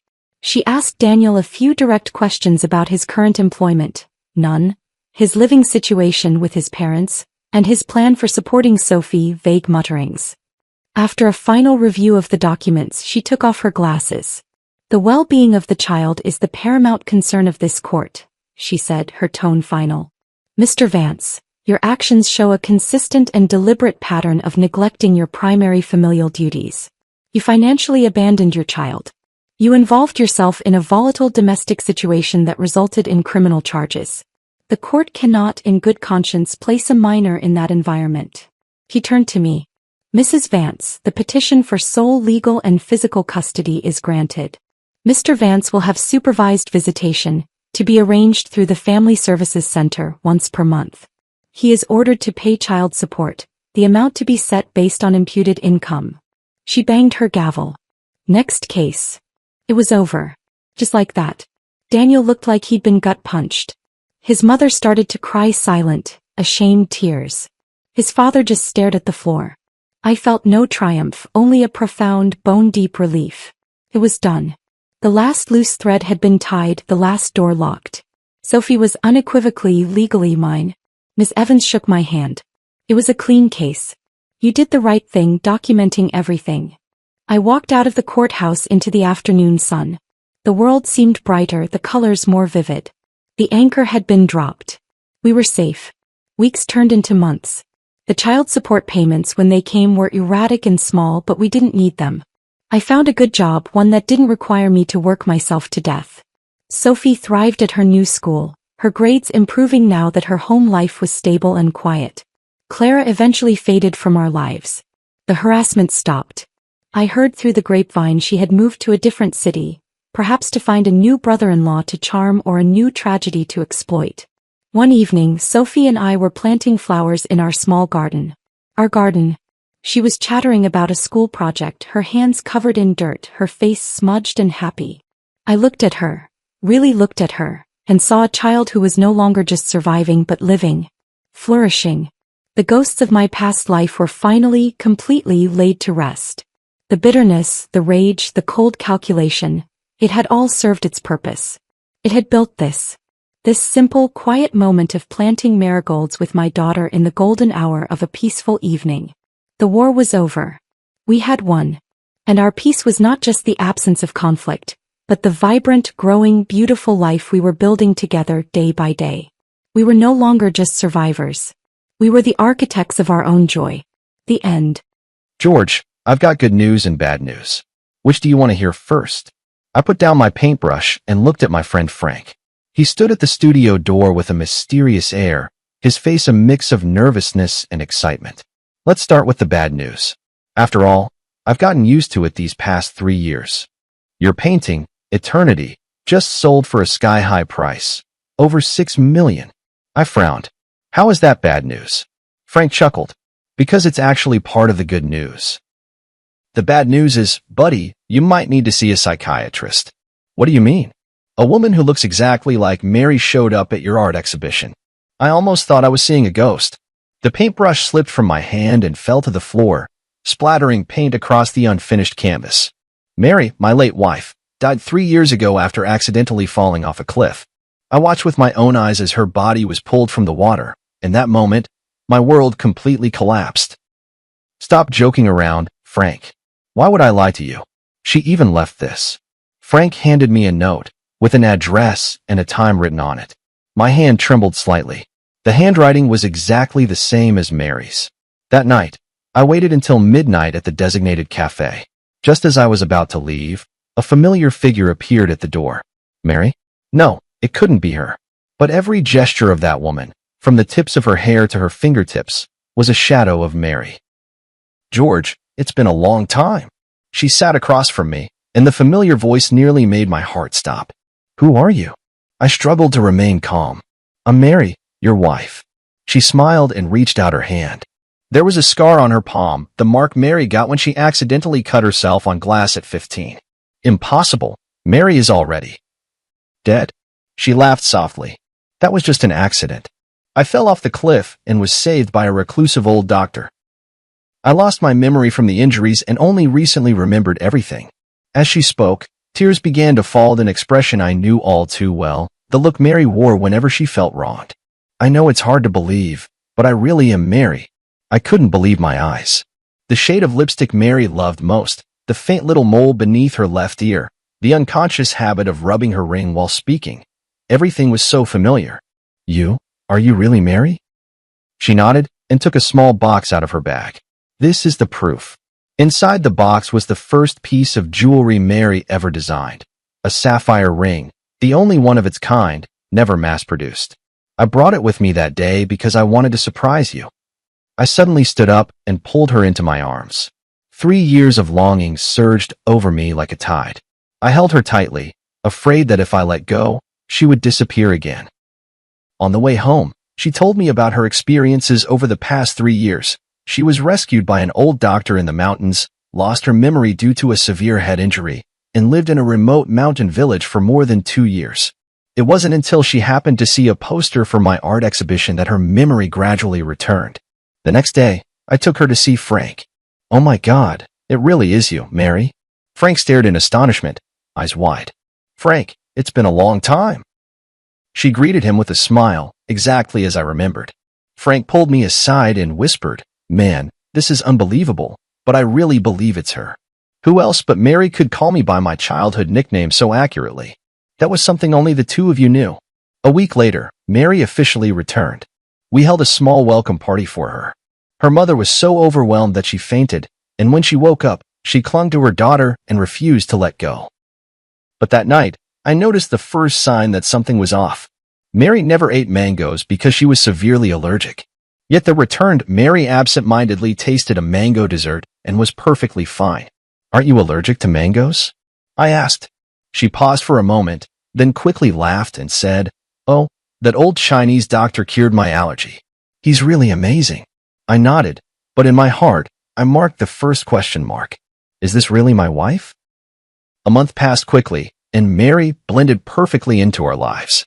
She knew the location of every item in the house, remembered our shared memories, and could even accurately name friends we hadn't contacted in years. But those subtle feelings of discord kept growing. For example, the real Mary liked to listen to classical music, especially Debussy, while designing jewelry. But she would always unconsciously hum along to pop songs. Mary always habitually used her left hand to hold chopsticks, even though she knew it was wrong. She just couldn't change. But she was a standard right-handed user. The most obvious difference appeared that night when I accidentally caught her smoking in the bedroom. The real Mary hated the smell of smoke. Even when I came home from social events with a faint scent of cigarettes, she would frown. "When did you start smoking?" I stood at the doorway, my voice soft. She was clearly startled, hastily snuffing out the cigarette. This is a herbal cigarette for treating insomnia, prescribed by an old Chinese doctor." I nodded, not pressing further, but the doubts in my heart only grew deeper. The next day, I went to find Frank. "Help me check if, in the past 3 years, plastic surgery technology has advanced enough to achieve this level." Frank's eyes widened. "You mean, she's not Mary?" "I'm not sure, but there are always some things that don't add up." 2 days later, Frank brought news. High-end plastic surgery can make faces look similar, but it can't replicate the exact placement of scars or moles. And there's a limit to how well someone can imitate a voice. What if it was a twin? Frank shook his head. "Mary is an only child. We all know that." I decided not to show my feelings for now and to keep observing. A week later, Mary's mother came to my house with astonishing news. "George, Mary is going to have a baby," my mother-in-law told me excitedly. I stood there stunned. Before we got married, Mary had been diagnosed with uterine hypoplasia. The doctor had made it clear she could never get pregnant. This was our shared secret. Not even my mother-in-law knew. How do you know that?" I managed to ask. "Mary told me this morning. She said she already had a checkup. It's been 2 months." My mother-in-law happily grabbed my hand. "It's a blessing from above. Mary survived death, and now she can bring us new life." My heart sank to the bottom. This absolutely could not be Mary. That night, I dug out the hospital's diagnosis certificate in my study, which clearly stated the condition of Mary's uterus. But when I wanted to talk to Mary about it, I found her in the bedroom, excitedly discussing the decoration of the nursery with my mother-in-law. "Mary, could you come here for a moment?" I called her calmly. She followed me into the study, still wearing a blissful smile on her face. "Did you forget about this?" I handed her the diagnosis certificate. She took it and glanced at it, her face instantly turning pale. "George, I can explain." "Explain what?" "Explain that you're not Mary at all." Mother-in-law heard the commotion and walked in. "What's going on with you two?" "Mom, take a look at this." I handed her the proof. My mother-in-law read it, then looked at Mary in astonishment. "What's going on?" "Mary, you can't have children." "Of course she can," I sneered, "because she's not Mary at all." My mother-in-law's face changed dramatically. "What nonsense are you talking about?" "I can explain." She hurriedly grabbed my mother-in-law's hand. "That old Chinese doctor not only saved my life, but also cured my uterine problem. It's a miracle, truly." My mother-in-law looked at me, then at her, hesitating. "George, you're being too paranoid." My mother-in-law finally took her daughter's side. "Mary has come back with great difficulty.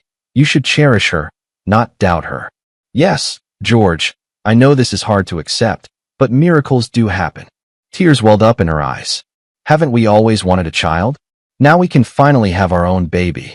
I looked at her face, identical to Mary's, yet I became more certain in my heart. This woman was not my wife. "All right, I believe you." I smiled, deciding to go along with their story for now. Let's wait together for this miracle to happen. That night, I secretly contacted a private detective.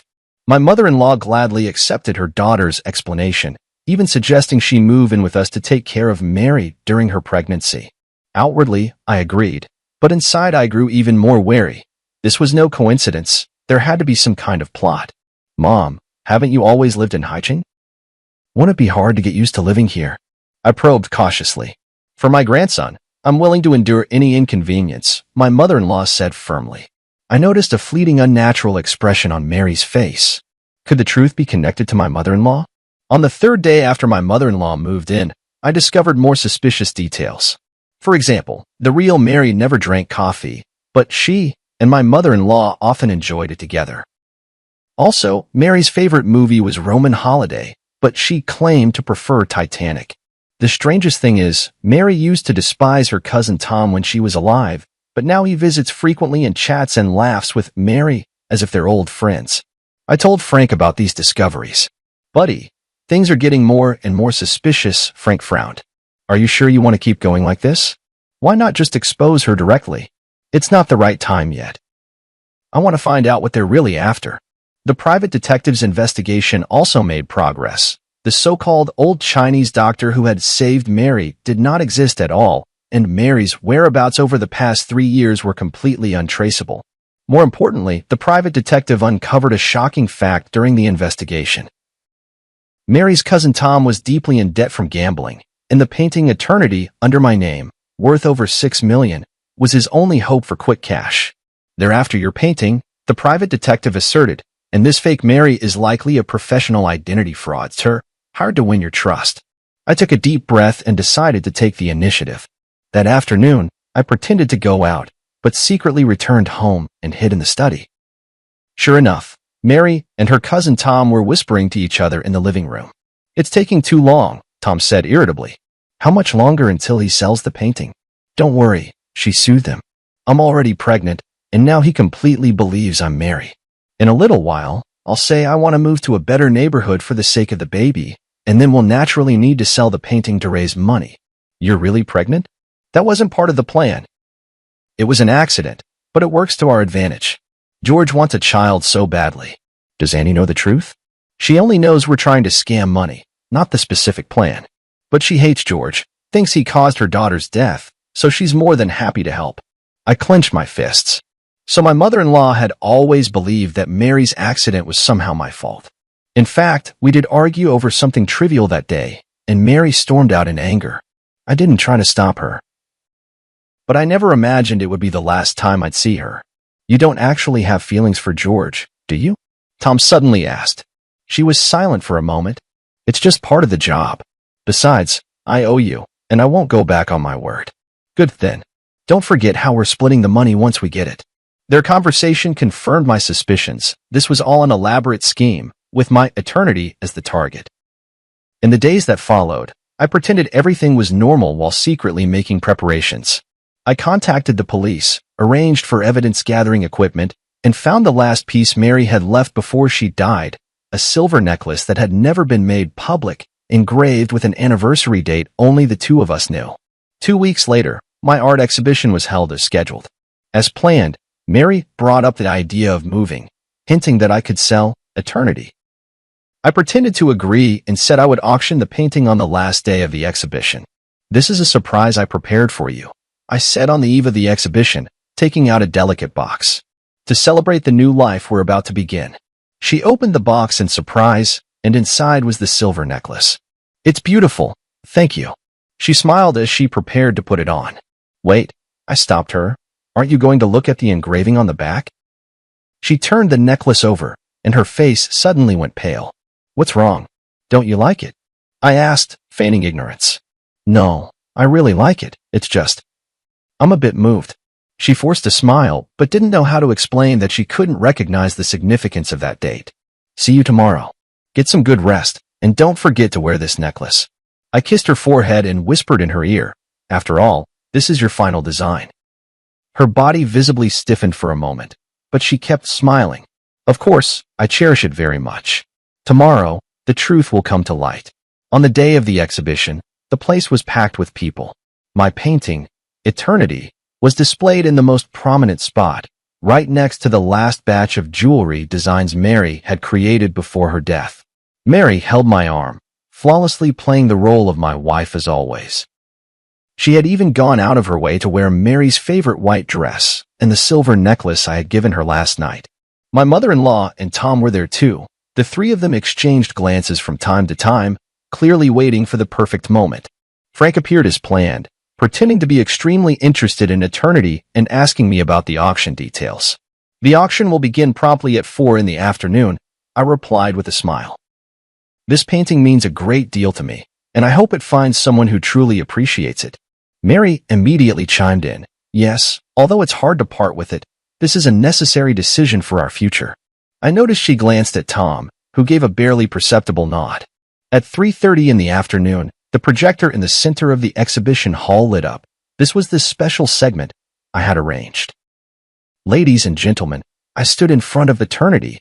Before the auction begins, I'd like to share a little story about this painting. Mary's photo appeared on the projection screen, a group picture from her last birthday party before she passed away. 3 years ago, my wife Mary died in an accident. I created this painting, Eternity, in her memory.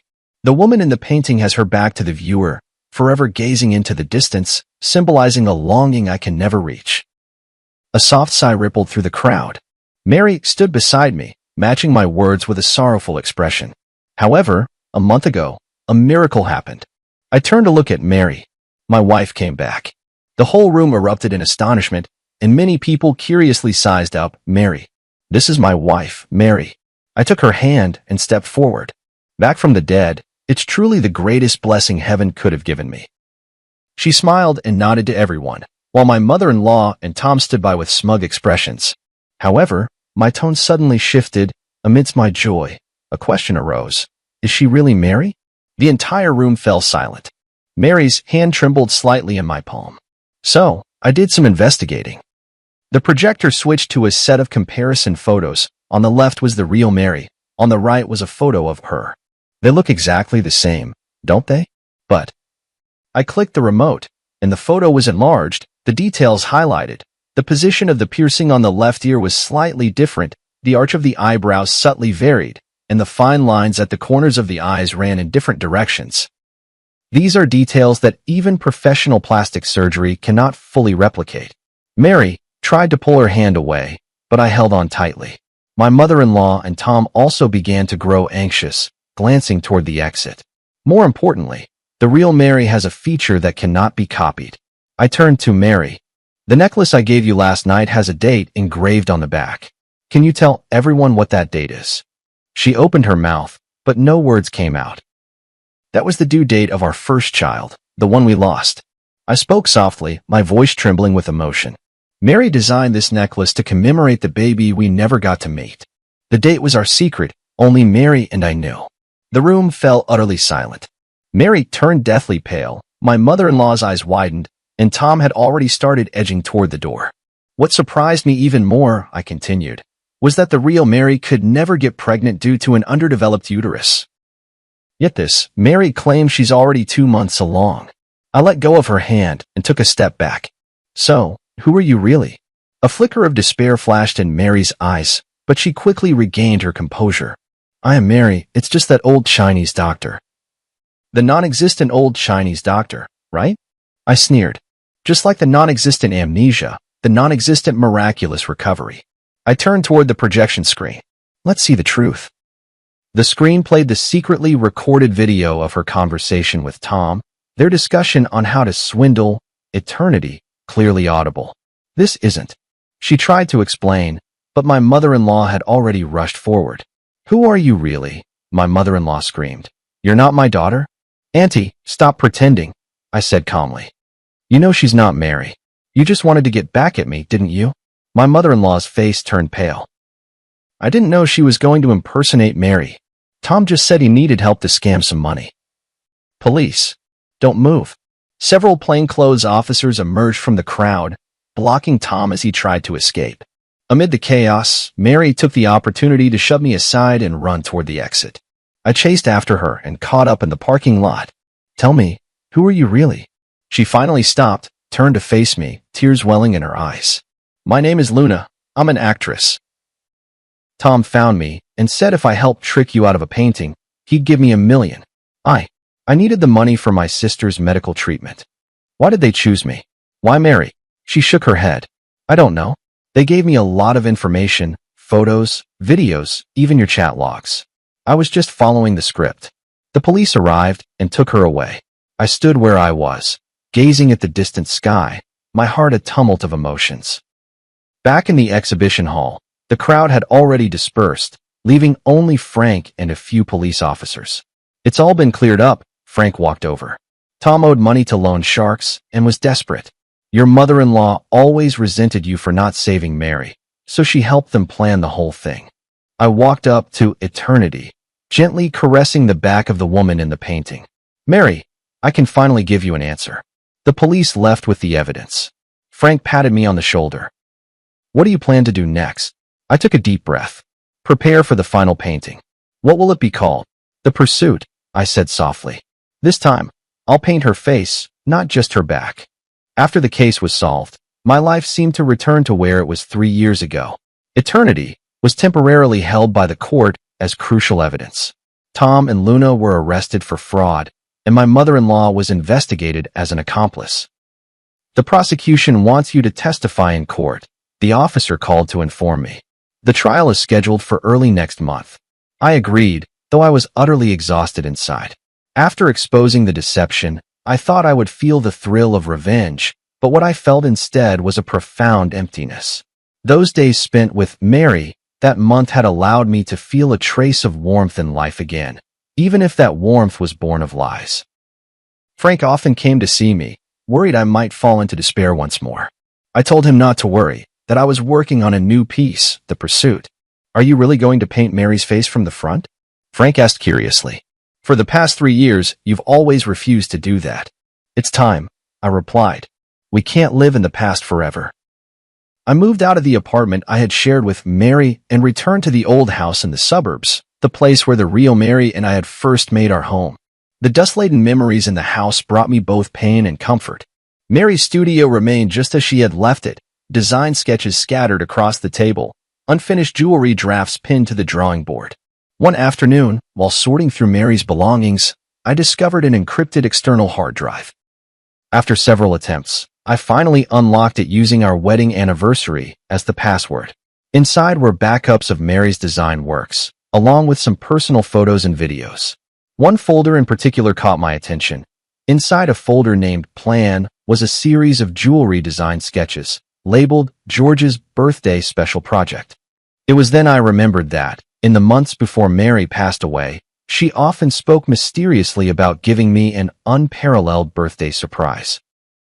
Leafing through these design drafts, I couldn't help but be moved to tears. Mary had planned to design a jewelry collection inspired by my paintings over the years, with each piece corresponding to a representative work from my artistic career.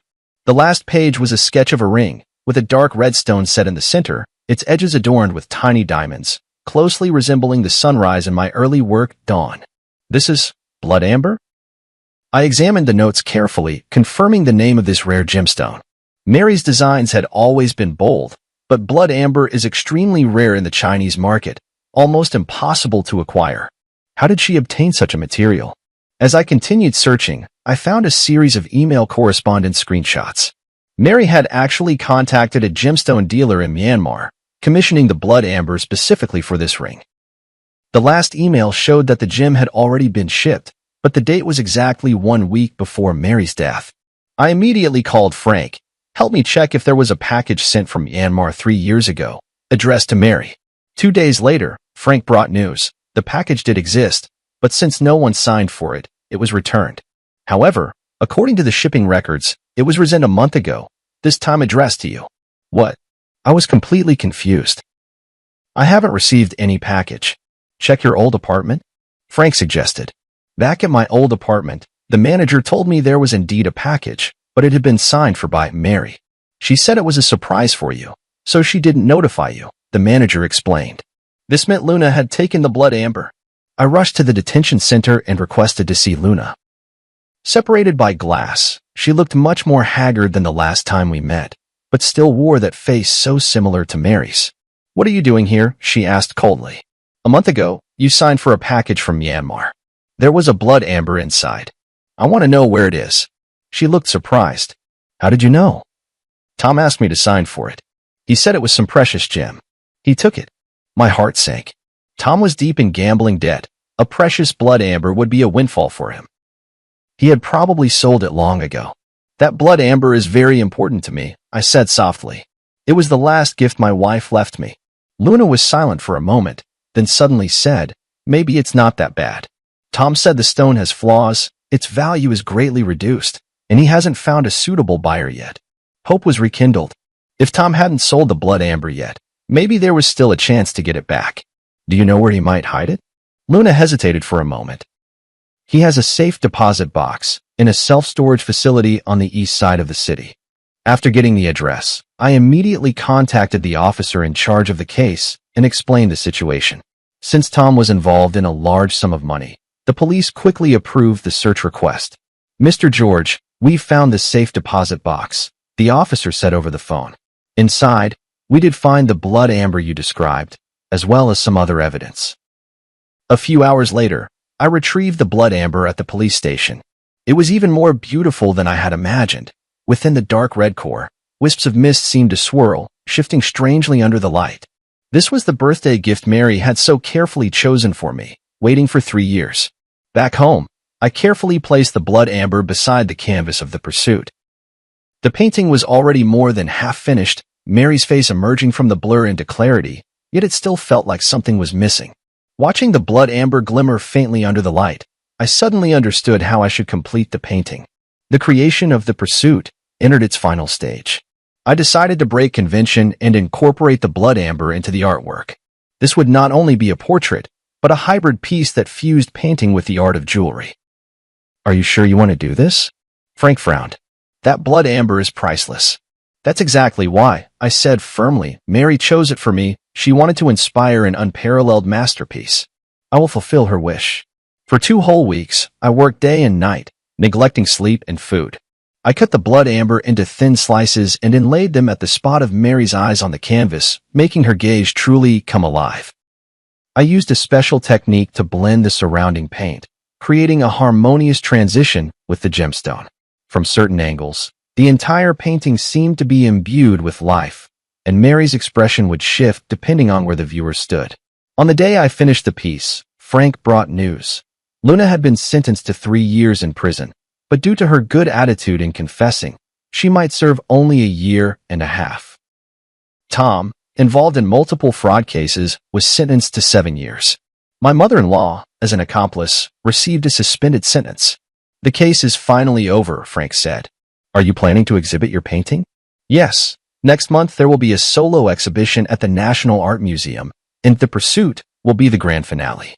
The curator couldn't stop praising this piece, believing it represents the innovative direction of contemporary art and marks the pinnacle of my career. Indeed, this painting, which incorporates Mary's jewelry design concepts, is in some sense a creation we made together. On the eve of the exhibition, I checked the arrangement in the gallery alone one last time, making sure every piece was perfectly lit and positioned. When I reached The Pursuit, I couldn't help but stop and gaze at it. Mary's face was vividly lifelike, her eyes inlaid with blood amber gleaming under the spotlight, as if she were smiling at me. For the first time in 3 years, I faced her directly, no longer painting only her back. "Mr. George," a stranger's voice called from behind. "Sorry to disturb you, but the gallery has been cleared." He turned around to see a young woman dressed in the museum's staff uniform. "And you are?" "I'm the new curator, responsible for security in your exhibition area," she explained with a smile. "I really like your work, especially this piece, The Pursuit." "Thank you." I nodded. "I'll be leaving soon." She didn't leave, but continued to gaze at the painting. "That red gem is beautiful, almost as if it's alive." "It's blood amber," I explained, "a very rare gemstone." "I know," she said softly, "top-grade blood amber from Myanmar, containing plant fossils, extremely rare." I looked at her in surprise. "You know a lot about jewelry?" She smiled. "I studied jewelry design. I'm just working part-time here." For some reason, Mary suddenly came to mind. She, too, had an almost obsessive passion for and expertise in gemstones. "If you don't mind me asking, who is the woman in this painting?" she asked. "My wife," I replied. "She passed away 3 years ago. She was a jewelry designer." "I'm very sorry," she said sincerely, then gestured toward the blood amber. "This gem must mean a great deal to you. It was the last birthday gift she chose for me before she died, but I only found it recently." She nodded thoughtfully. "Setting it into her portrait is the best way to remember her." For some reason, talking with this unfamiliar woman brought me a strange sense of calm. Perhaps it was her love for jewelry that reminded me of Mary. "Sorry, I have to continue my rounds." She glanced at her watch. "See you tomorrow, Mr. George." "See you tomorrow," I replied, watching her leave. On the way home, I felt an unusual peace. The completion of The Pursuit seemed to mark the end of my search for Mary as well. Not forgetting, but remembering her forever in another way. The next day, The exhibition's opening ceremony attracted numerous figures from the art world and the media. The pursuit undoubtedly became the center of attention, with people marveling at this innovative form of artistic expression. Amid the crowd, I noticed that curator standing aside, watching as well. Sunlight streamed through the skylight of the gallery, falling upon her, and for a fleeting moment, I thought I saw Mary's shadow. No, I shook my head, warning myself not to be deceived by mere resemblance. There would never be another Mary in this world, just as there would never be another unique blood amber. After the exhibition, the pursuit was purchased by an anonymous collector for an astronomical price. I donated all the proceeds to a foundation supporting students in jewelry design, establishing a scholarship in Mary's name. Life slowly moved forward, and I began to accept new commissions and create new works. Occasionally, I would think of that curator with a unique insight into jewelry, wondering if she was still working at the art museum. Until one day, I received an email from HL. There were no words, only an image. A sketch of a ring design, the style strikingly similar to Mary's unfinished series. My heart raced as I replied immediately. Who is this? The response came quickly. Yesterday, you brushed past me by the cafe on the street corner, but you didn't recognize me. If you want to know more, wait for me at the museum entrance at noon tomorrow. Is it that librarian? How could she have a design so reminiscent of Mary's style? Filled with anxiety and anticipation, I decided to accept the invitation and find out for myself. The next day at noon, I arrived at the art museum half an hour early. The sun was shining, and small groups of visitors were coming and going from the exhibition hall, but there was no sign of the mysterious person.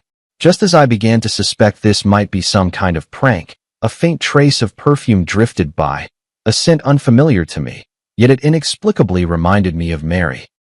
Mr. George, thank you for coming. The voice behind me made me turn around. It was the curator. Today, she wasn't wearing her uniform, but a simple white dress, completely different from Mary's style when she was alive. Did you send the email? I asked directly. She nodded. There are some things I want to tell you, but not here. Will you come with me?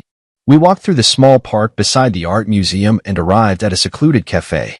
The whole time, I kept observing her. Her mannerisms, the way she walked, none of it resembled Mary. Yet her sensitivity to detail and her focused attention gave me a strange sense of familiarity. Who are you, really? The moment we sat down, I couldn't wait to ask. My name is Nicole. She looked me straight in the eye. I'm Mary's student. This answer caught me off guard. Mary had indeed taught jewelry design part-time at the Design Academy before she passed away, but she had never mentioned having any particularly close students. I took her advanced design class the year before she passed, Nicole explained. Her guidance benefited me for a lifetime. That still doesn't explain why your designs resemble her style so much, I said, half convinced. Nicole took a folder out of her bag. These are all notes from Ms. Nicole's class and her feedback on my work. You can look at the handwriting and confirm that it's really hers. I carefully examined the materials.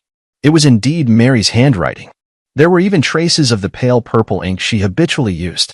Before Ms. Nicole passed away, she was guiding me on my graduation project, Nicole continued. The theme was interwoven light and shadow, blending Eastern and Western aesthetic elements. She gave me a lot of valuable advice, and even showed me a sketch from a private project she was working on at the time. George's special birthday project? I blurted out.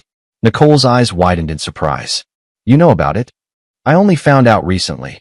I briefly explained the origin of the blood amber. I knew that blood amber would eventually find its way back to you, Nicole said with a smile. Nicole always said it was a destined gift. Is that why you contacted me? Because you saw the blood amber? Nicole was silent for a moment, as if choosing her words carefully. Not entirely. After Nicole passed away, I've been trying to carry on the design philosophy she taught me. Some time ago, I happened to see the news about your eternity being stolen, and then I saw someone impersonating Nicole. I thought I should tell you a few things. She took a letter out of her bag. This is the last letter Nicole gave me after class before she passed away. She said if her surprise plan went smoothly, I should show you this letter. If anything went wrong and she was gone, I should still make sure you see it. I took the envelope. It was indeed Mary's handwriting, and it read, "To my dearest husband." The envelope had already been opened. I didn't know what was in the letter at the time, I just kept it as Nicole instructed, Nicole explained. It wasn't until I saw the news that I opened it. I hope you won't blame me. I carefully took out the letter paper and unfolded it to read. Dear George, if you are reading this letter, perhaps my surprise plan has gone awry. Don't worry, it's just that the plan has changed, and the form of the gift may be different now. The blood amber I picked for you is said to be known as the Eye of Rebirth. Legend has it that looking at the world through it reveals truths that are often overlooked. I hope it can become a turning point in your artistic career, leading you to see new possibilities. All these years, your paintings have always depicted backs, as if you're afraid to face something head-on. I hope this gemstone will give you the courage to paint the front, to capture true emotions. No matter what happens, please remember, love does not disappear, it merely changes form, like this blood amber, which, after millions of years, transforms from resin into a gem, yet still shines. Forever loving you, Mary. The handwriting became a bit messy at the end, as if written in a hurry. I stroked the paper, as if I could feel Mary's emotions at that moment. Thank you, I said, my voice choked with emotion. This means a lot to me. You're welcome. I'm just fulfilling Ms. Nicole's request, Nicole said with a smile. Actually, there's one more thing I'd like to ask your help with. What is it? I'd like to apply for the Mary Scholarship you established, she said, taking a design portfolio out of her bag. This is my graduation project, combining Ms. Nicole's ideas with my own innovations. As I flipped through the portfolio, I was surprised to find that while these designs bore traces of Mary's influence, they also possessed a unique style and innovative touches. In particular, a series called Metamorphosis cleverly combined jewelry with transformable elements, allowing the pieces to change form according to the wearer's mood and occasion. This is outstanding, I praised sincerely. Mary would be proud of you. A hint of joy flashed in Nicole's eyes. Really? I've always worried I couldn't live up to her expectations. You've already moved beyond the learning stage and developed your own style. That's exactly what she hoped to see. As we talked, sunlight streamed through the window and fell on Nicole. In that moment, I seemed to understand something. When Mary spoke of love changing its form, perhaps she wasn't just referring to the blood amber, but also to her passion for art and its legacy. Luna tried to impersonate Mary by mimicking her appearance, but she could never truly replicate who she was. Nicole, on the other hand, looked nothing like Mary, yet she inherited a part of her artistic vision and spirit. Perhaps this is the true gift Mary left me, not the blood amber, but a new possibility, a path out of the past. Nicole's graduation exhibition was held in a small gallery. Though the space was modest, it was exquisitely arranged. Her works were divided into 3 series, representing the past, the present, and the future, forming a complete narrative. This is a brilliant idea, I sincerely praised. From tradition to contemporary and then to the future, it showcases the evolution and possibilities of jewelry design. Nicole smiled and nodded. This was inspired by teacher Nicole. She always says that good design should look back at history, be grounded in the present, and look forward to the future. As I walked through the exhibition hall, I noticed a special display case in the corner, containing only one piece, a seemingly simple ring with a small red gemstone set in the center. This is. I leaned in to read the label, which said, in memory, dedicated to teacher Mary. Yes, I made it from a small piece of blood amber I bought with my own savings, Nicole explained. It can't compare to the quality of yours, but it's also from Myanmar. I examined the design of the ring closely. Clean, powerful lines, with fine silver threads encircling the blood amber, as if protecting the central gem, yet also seeming to radiate light outward. This is very similar to Mary's final design style, I said softly, but it also has your own unique touch. I wanted to create a piece that could both commemorate teacher Nicole and showcase my own style, Nicole explained. The blood amber represents her influence, while the outer design is the direction of my own development. The exhibition attracted quite a few industry insiders, including some well-known figures from the jewelry design world. After viewing the exhibition, an older female designer approached Nicole and offered her an internship opportunity. I stood by, genuinely happy for Nicole. In the evening, as the exhibition was drawing to a close, Frank arrived as well. Seeing me with Nicole, he gave me a knowing smile. New friend? He asked me quietly. Mary's student, I explained simply. Very talented. Frank nodded without asking further questions. After touring the exhibition, he gave high praise to Nicole's work. It blends traditional and modern elements, demonstrating both technical skill and artistic expression, quite rare. Nicole thanked him politely. This wouldn't have been possible without the guidance of Teacher Nicole and Teacher George. After the exhibition, the three of us went to a nearby restaurant for dinner. During the meal, Frank talked about recent trends in the art market, while Nicole shared her insights on contemporary jewelry design. The conversation was light and pleasant, and I realized it had been a long time since I had relaxed and chatted with others like this. After a few rounds of drinks, Frank received an urgent call and left early. Only Nicole and I remained in the restaurant, and the atmosphere suddenly became a bit quiet. Mr. George, Nicole hesitated for a moment before speaking. I've always had a question I wanted to ask you. What is it? After you finished The Pursuit, what are you planning to create next? The question caught me off guard. To be honest, ever since The Pursuit, I haven't had any new inspiration. That painting seemed to have drained all my emotions and creativity. I haven't decided yet, I answered honestly. It might take some time to find a new direction. Nicole nodded thoughtfully. Nicole once said that the hardest thing for an artist isn't creating a stunning masterpiece, but finding a way forward after reaching the peak. She really did say that, I recalled with a smile. Mary always saw further than I did. Maybe, Nicole said softly, you could try a new direction that combines your work with jewelry design? Like in The Pursuit, but taking it even further. I recalled what Mary mentioned in her letter about seeing new possibilities, and suddenly I was inspired. You mean, creating a series of works that combine painting and jewelry? Exactly. Nicole said excitedly, your paintings create emotion in two-dimensional space, while jewelry gives it tangible form in the three-dimensional world. The combination of the two would have an astonishing effect. The more we talked, the more engaged we became, even sketching a few concept designs on the restaurant's napkins. Nicole's ideas were fresh and bold, perfectly aligning with my artistic vision, yet bringing a new perspective.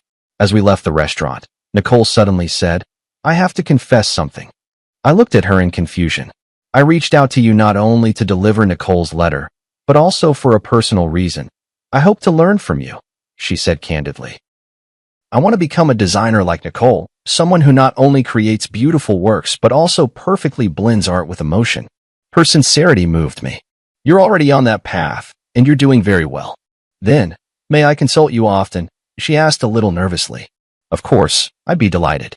On the way home, a series of new works already began to take shape in my mind.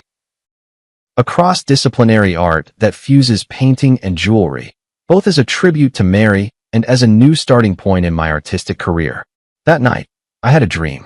In the dream, Mary stood in a halo of blood-red light, smiling at me and saying, See, I knew you would find a new direction.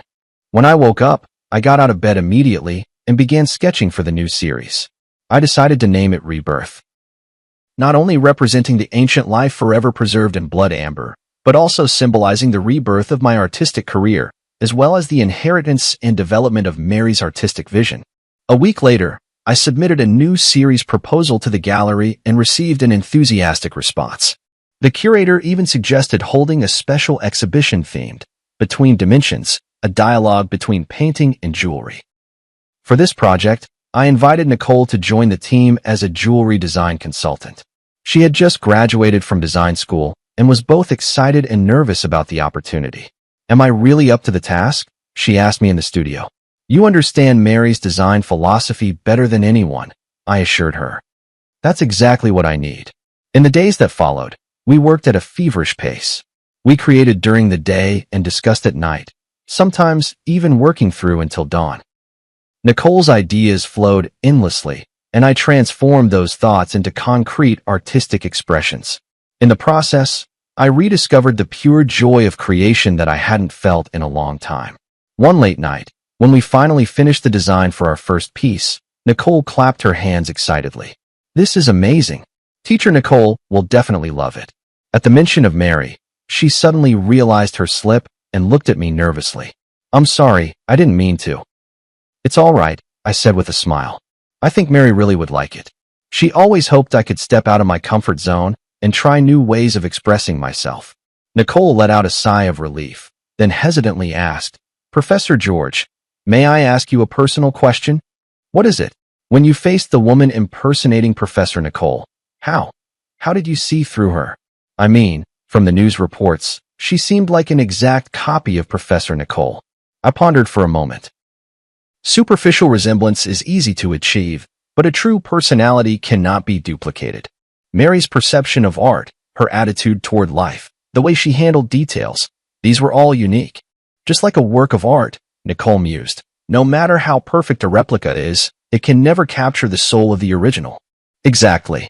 We worked through the night again, and finally established the overall framework for the Rebirth series. 7 pieces, each blending elements of painting and jewelry, together telling a story of loss and recovery, death and rebirth. As our collaboration deepened, my relationship with Nicole gradually shifted from teacher and student to partners, both mentor and friend. Sometimes, when the light traced the gentle contours of her focused profile, I would unconsciously think of Mary. But soon, I realized that this association wasn't due to any physical resemblance, but rather that same dedication and passion for art. "George, you look much more spirited lately," Frank remarked at a gathering. "It's been a while since I've seen you so full of life." "Yeah, the new project has helped me rediscover the joy of creating." "Nicole's a good girl," Frank said meaningfully. "Talented, and she really understands you." I understood his implication, but just smiled without responding. There was indeed a special understanding between Nicole and me, but it was more rooted in our shared passion for art than anything else. At least for now.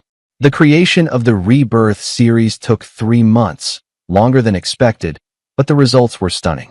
Each piece was a perfect fusion of painting and jewelry art, offering both the pleasure of viewing as a flat image and the discovery of 3-dimensional effects brought by the jewelry elements from different angles. A week before the exhibition opened, I received an unexpected visitor, Luna. She had served her sentence and was released early. She looked much more haggard than the last time we met, but her eyes were clearer. "I came to apologize to you in person." She stood at the studio door, her voice low, "for everything I have done." I didn't respond immediately, but simply invited her in to sit down. "I know that an apology can't make up for the loss," she continued, "but I want you to know that I truly regret it." "How is your sister's illness?" I asked. She looked up in surprise. You know. I guessed. "You said you needed money for a reason, and I think that must have been true." "Yes," she nodded. "My sister's surgery was a success, and now she's fully recovered. For the past 3 years, I've been thinking about how to make up for my mistakes, even though I may never be able to." I was silent for a moment, then said, "You know, in a way, your appearance actually helped me." "What do you mean?" "It forced me to confront the past, to re-examine my memories with Mary, and ultimately to find a way forward." I pointed to the sketches of the Rebirth series on the wall and briefly explained this new project. Luna listened quietly, a look of genuine respect in her eyes. "I'm glad you were able to find a new beginning from that nightmare," she said at last. "I hope I can find my own path to rebirth as well." As she left, she handed me a small package. "These are some simple pieces of jewelry I made in prison. The craftsmanship is rough, but each one represents my remorse and blessings. I hope you can accept them." Opening the package, I found several small trinkets handmade from fine wire and colorful glass beads. Though simple, it was clear the creator had poured their heart into them. Nicole happened to come into the studio at that moment. Seeing the trinkets, she asked curiously, "What are these?" I told her about Luna's visit. "You forgave her?" Nicole was a bit surprised. "Not exactly forgiveness," I said thoughtfully. "It's more like understanding. Everyone has their own hardships and choices. What's important is how we learn and grow from our mistakes." Nicole nodded pensively, picking up a piece of jewelry to examine it closely. "The craftsmanship is rough, but the concept is ingenious. This person seems to have a talent for design." "Perhaps," I said. "Everyone has the possibility of being reborn." On the day of the exhibition opening, numerous figures from the art and jewelry worlds gathered together. The Rebirth series received unprecedented acclaim. Critics called it a model of cross-disciplinary art, and the gallery owner was overjoyed, announcing plans for a nationwide tour. In the crowd, I saw Luna.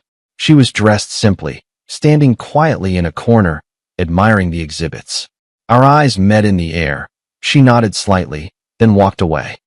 "Who was that?" Nicole asked, standing beside me. "Someone searching for rebirth," I replied. Nicole seemed to understand and asked no more. We stood side by side before the pursuit, watching the blood amber refract a strange light under the lamps, like the silent burning of life's flame. Thank you, I whispered to Nicole. Without you, this series might never have come into being. It was your philosophy that guided us, teacher Nicole, she replied modestly. I was just fortunate enough to be the messenger. In that moment, I suddenly understood the true meaning of what Mary had written in her letter. Love has changed its form. Love exists not only in memory and longing, but also in inheritance and innovation, shining brightly in every spark of artistic creation. And I, at last, had learned how to begin anew after loss, to embrace rebirth while still searching. The success of the exhibition exceeded everyone's expectations. In just 1 month, the Rebirth series was reported on by major media outlets and even attracted the attention of the international art world. A renowned auction house extended an olive branch to me, hoping to include several pieces in their annual highlight auction. This is an unprecedented opportunity, Frank said excitedly. If the deal goes through, you'll become a top player in the contemporary art market. I wasn't particularly concerned with commercial success, but I did feel the joy of having my work widely recognized. More importantly, this series opened up a new artistic path for me, freeing me from the creative shackles of the past 3 years. Nicole benefited as well. As the project's jewelry design consultant, she received high praise from the industry. Several well-known jewelry brands reached out to her, hoping she would join their design teams. Which offer are you planning to accept? One night, as we were tidying up the studio together, I asked her. To be honest, I'm still hesitating. Nicole paused her work. These are all great opportunities, but what? But I want to keep working with you. She looked straight into my eyes. Rebirth is just the beginning, isn't it? Her candor surprised me a little. Indeed, the success of this series had opened up many new creative possibilities for us, but I wasn't sure if I should continue such a close working relationship. You should consider your own career development, I said tactfully. These opportunities are very rare for young designers. Nicole seemed to sense my hesitation and nodded gently. I understand. In the days that followed, we were both busy and rarely had the chance to talk alone. A week later, Nicole told me she had decided to accept an invitation from a French jewelry brand and would be going to Paris to work for 2 years. Congratulations, I said sincerely. It's a very good choice. Thank you, she replied with a smile, though a fleeting, elusive emotion flashed in her eyes. I think this is the best arrangement for both of us. Before Nicole left, we held a small farewell party. Frank, the curator, and a few mutual friends came. The atmosphere was warm, tinged with a hint of sadness. After a few rounds of drinks, Frank found an opportunity to pull me aside. Are you really going to just let her go like this? What do you mean? I pretended not to understand. Don't play dumb, man, Frank said bluntly. You have feelings for her. That's obvious. That's just professional rapport, I argued. Is that so? Frank looked at me meaningfully. Then why have you been so distracted ever since she decided to go to France? I was at a loss for words. In fact, these past few days I had indeed felt an inexplicable sense of loss, but I kept telling myself it was only because I had lost an excellent partner. I know what you're worried about, Frank lowered his voice. You feel like you're letting Mary down, don't you? I remained silent. He had touched upon the deepest concern in my heart. Mary has been gone for 3 years now. Frank gently patted my shoulder. She would want you to be happy. After the party ended, I walked Nicole home. The night was tranquil as water, and the city lights flowed around us. Thank you for your help and guidance these past few months. Nicole stopped at the entrance of her apartment building. This experience has meant so much to me. I should be thanking you, I said sincerely. Without you, the Rebirth series would never have been completed. We fell into silence, as if both searching for the right words to say goodbye. My flight is the morning after tomorrow, Nicole finally said. I still have some things to take care of tomorrow.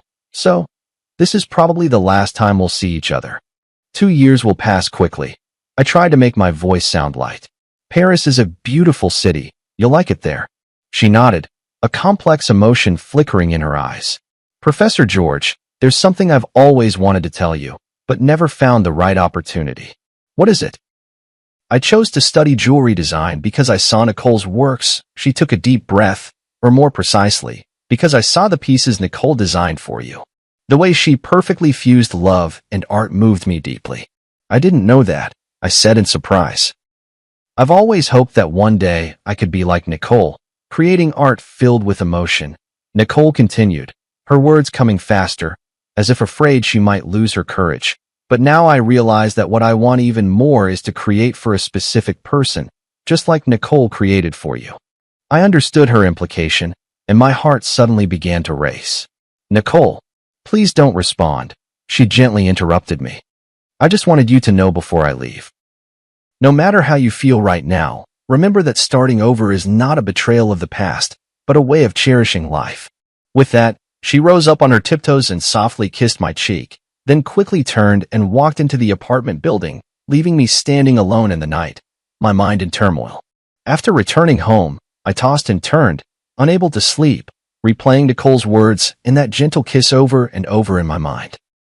Suddenly, I remembered a small box in the study, where Mary's last complete letter was kept, a letter I had found while sorting through her belongings.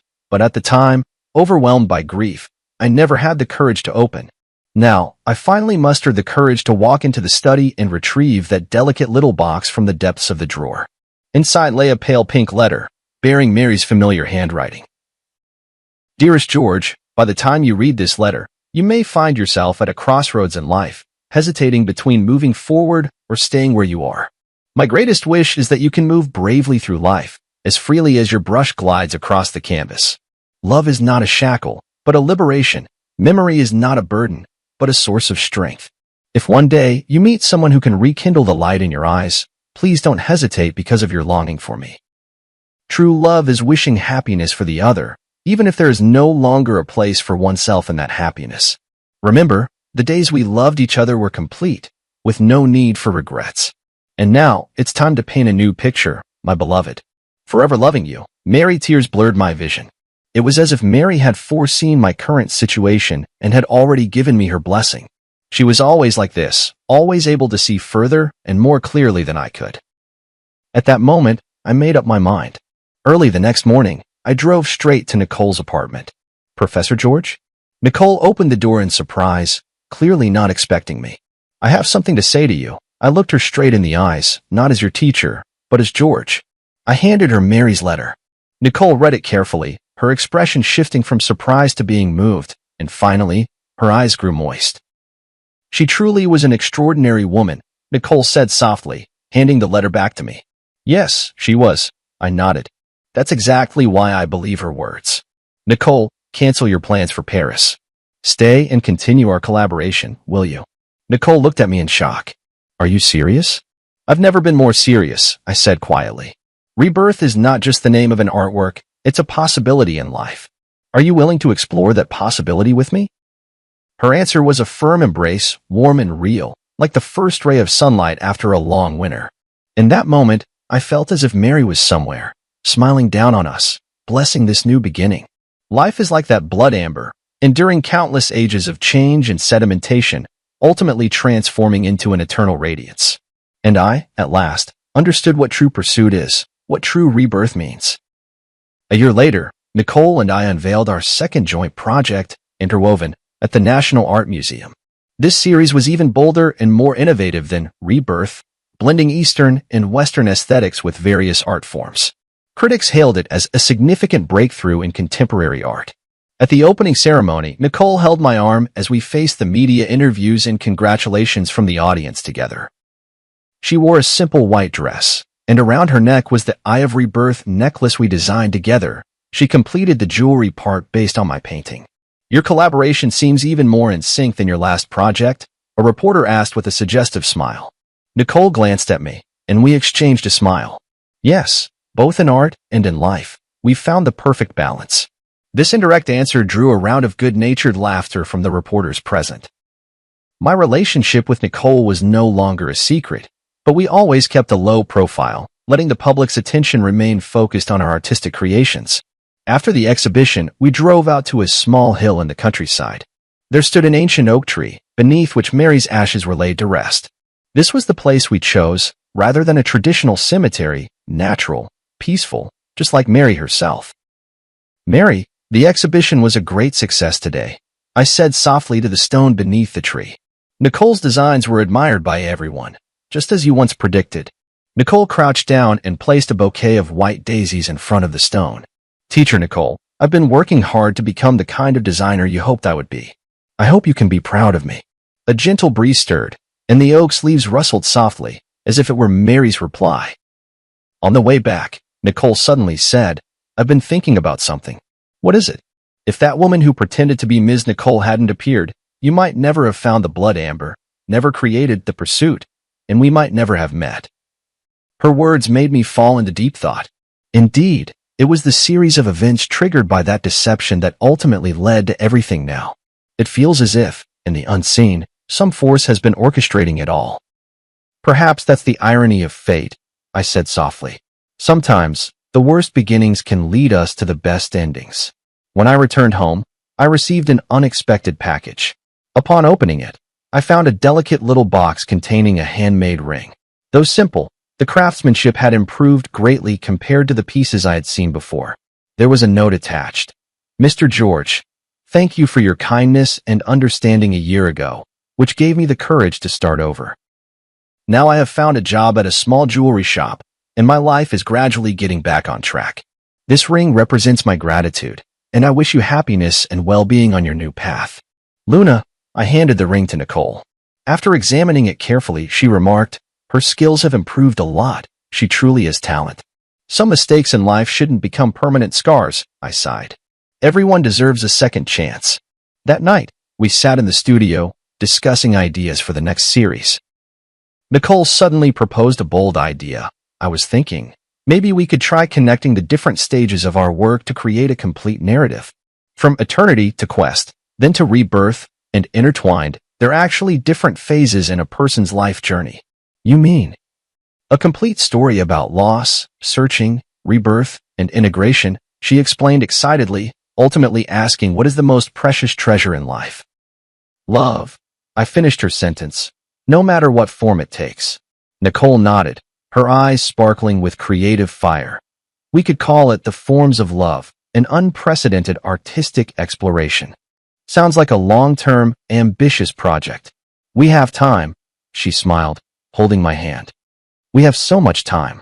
In that moment, I felt a powerful surge of creative inspiration, just like when I first began my artistic career years ago, filled with passion and possibility.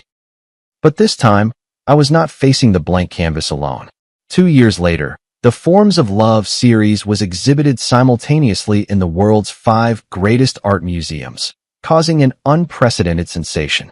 Critics called it a milestone in contemporary art history, blending painting, sculpture, jewelry design, and other art forms to create an entirely new artistic language.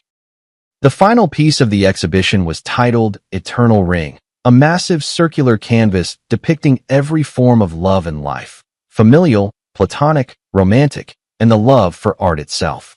The edge of the canvas was inlaid with gemstones of various sizes, and under certain lighting, these gems would cast light onto specific parts of the canvas, revealing another hidden layer of patterns. The centerpiece of this work is a massive blood amber.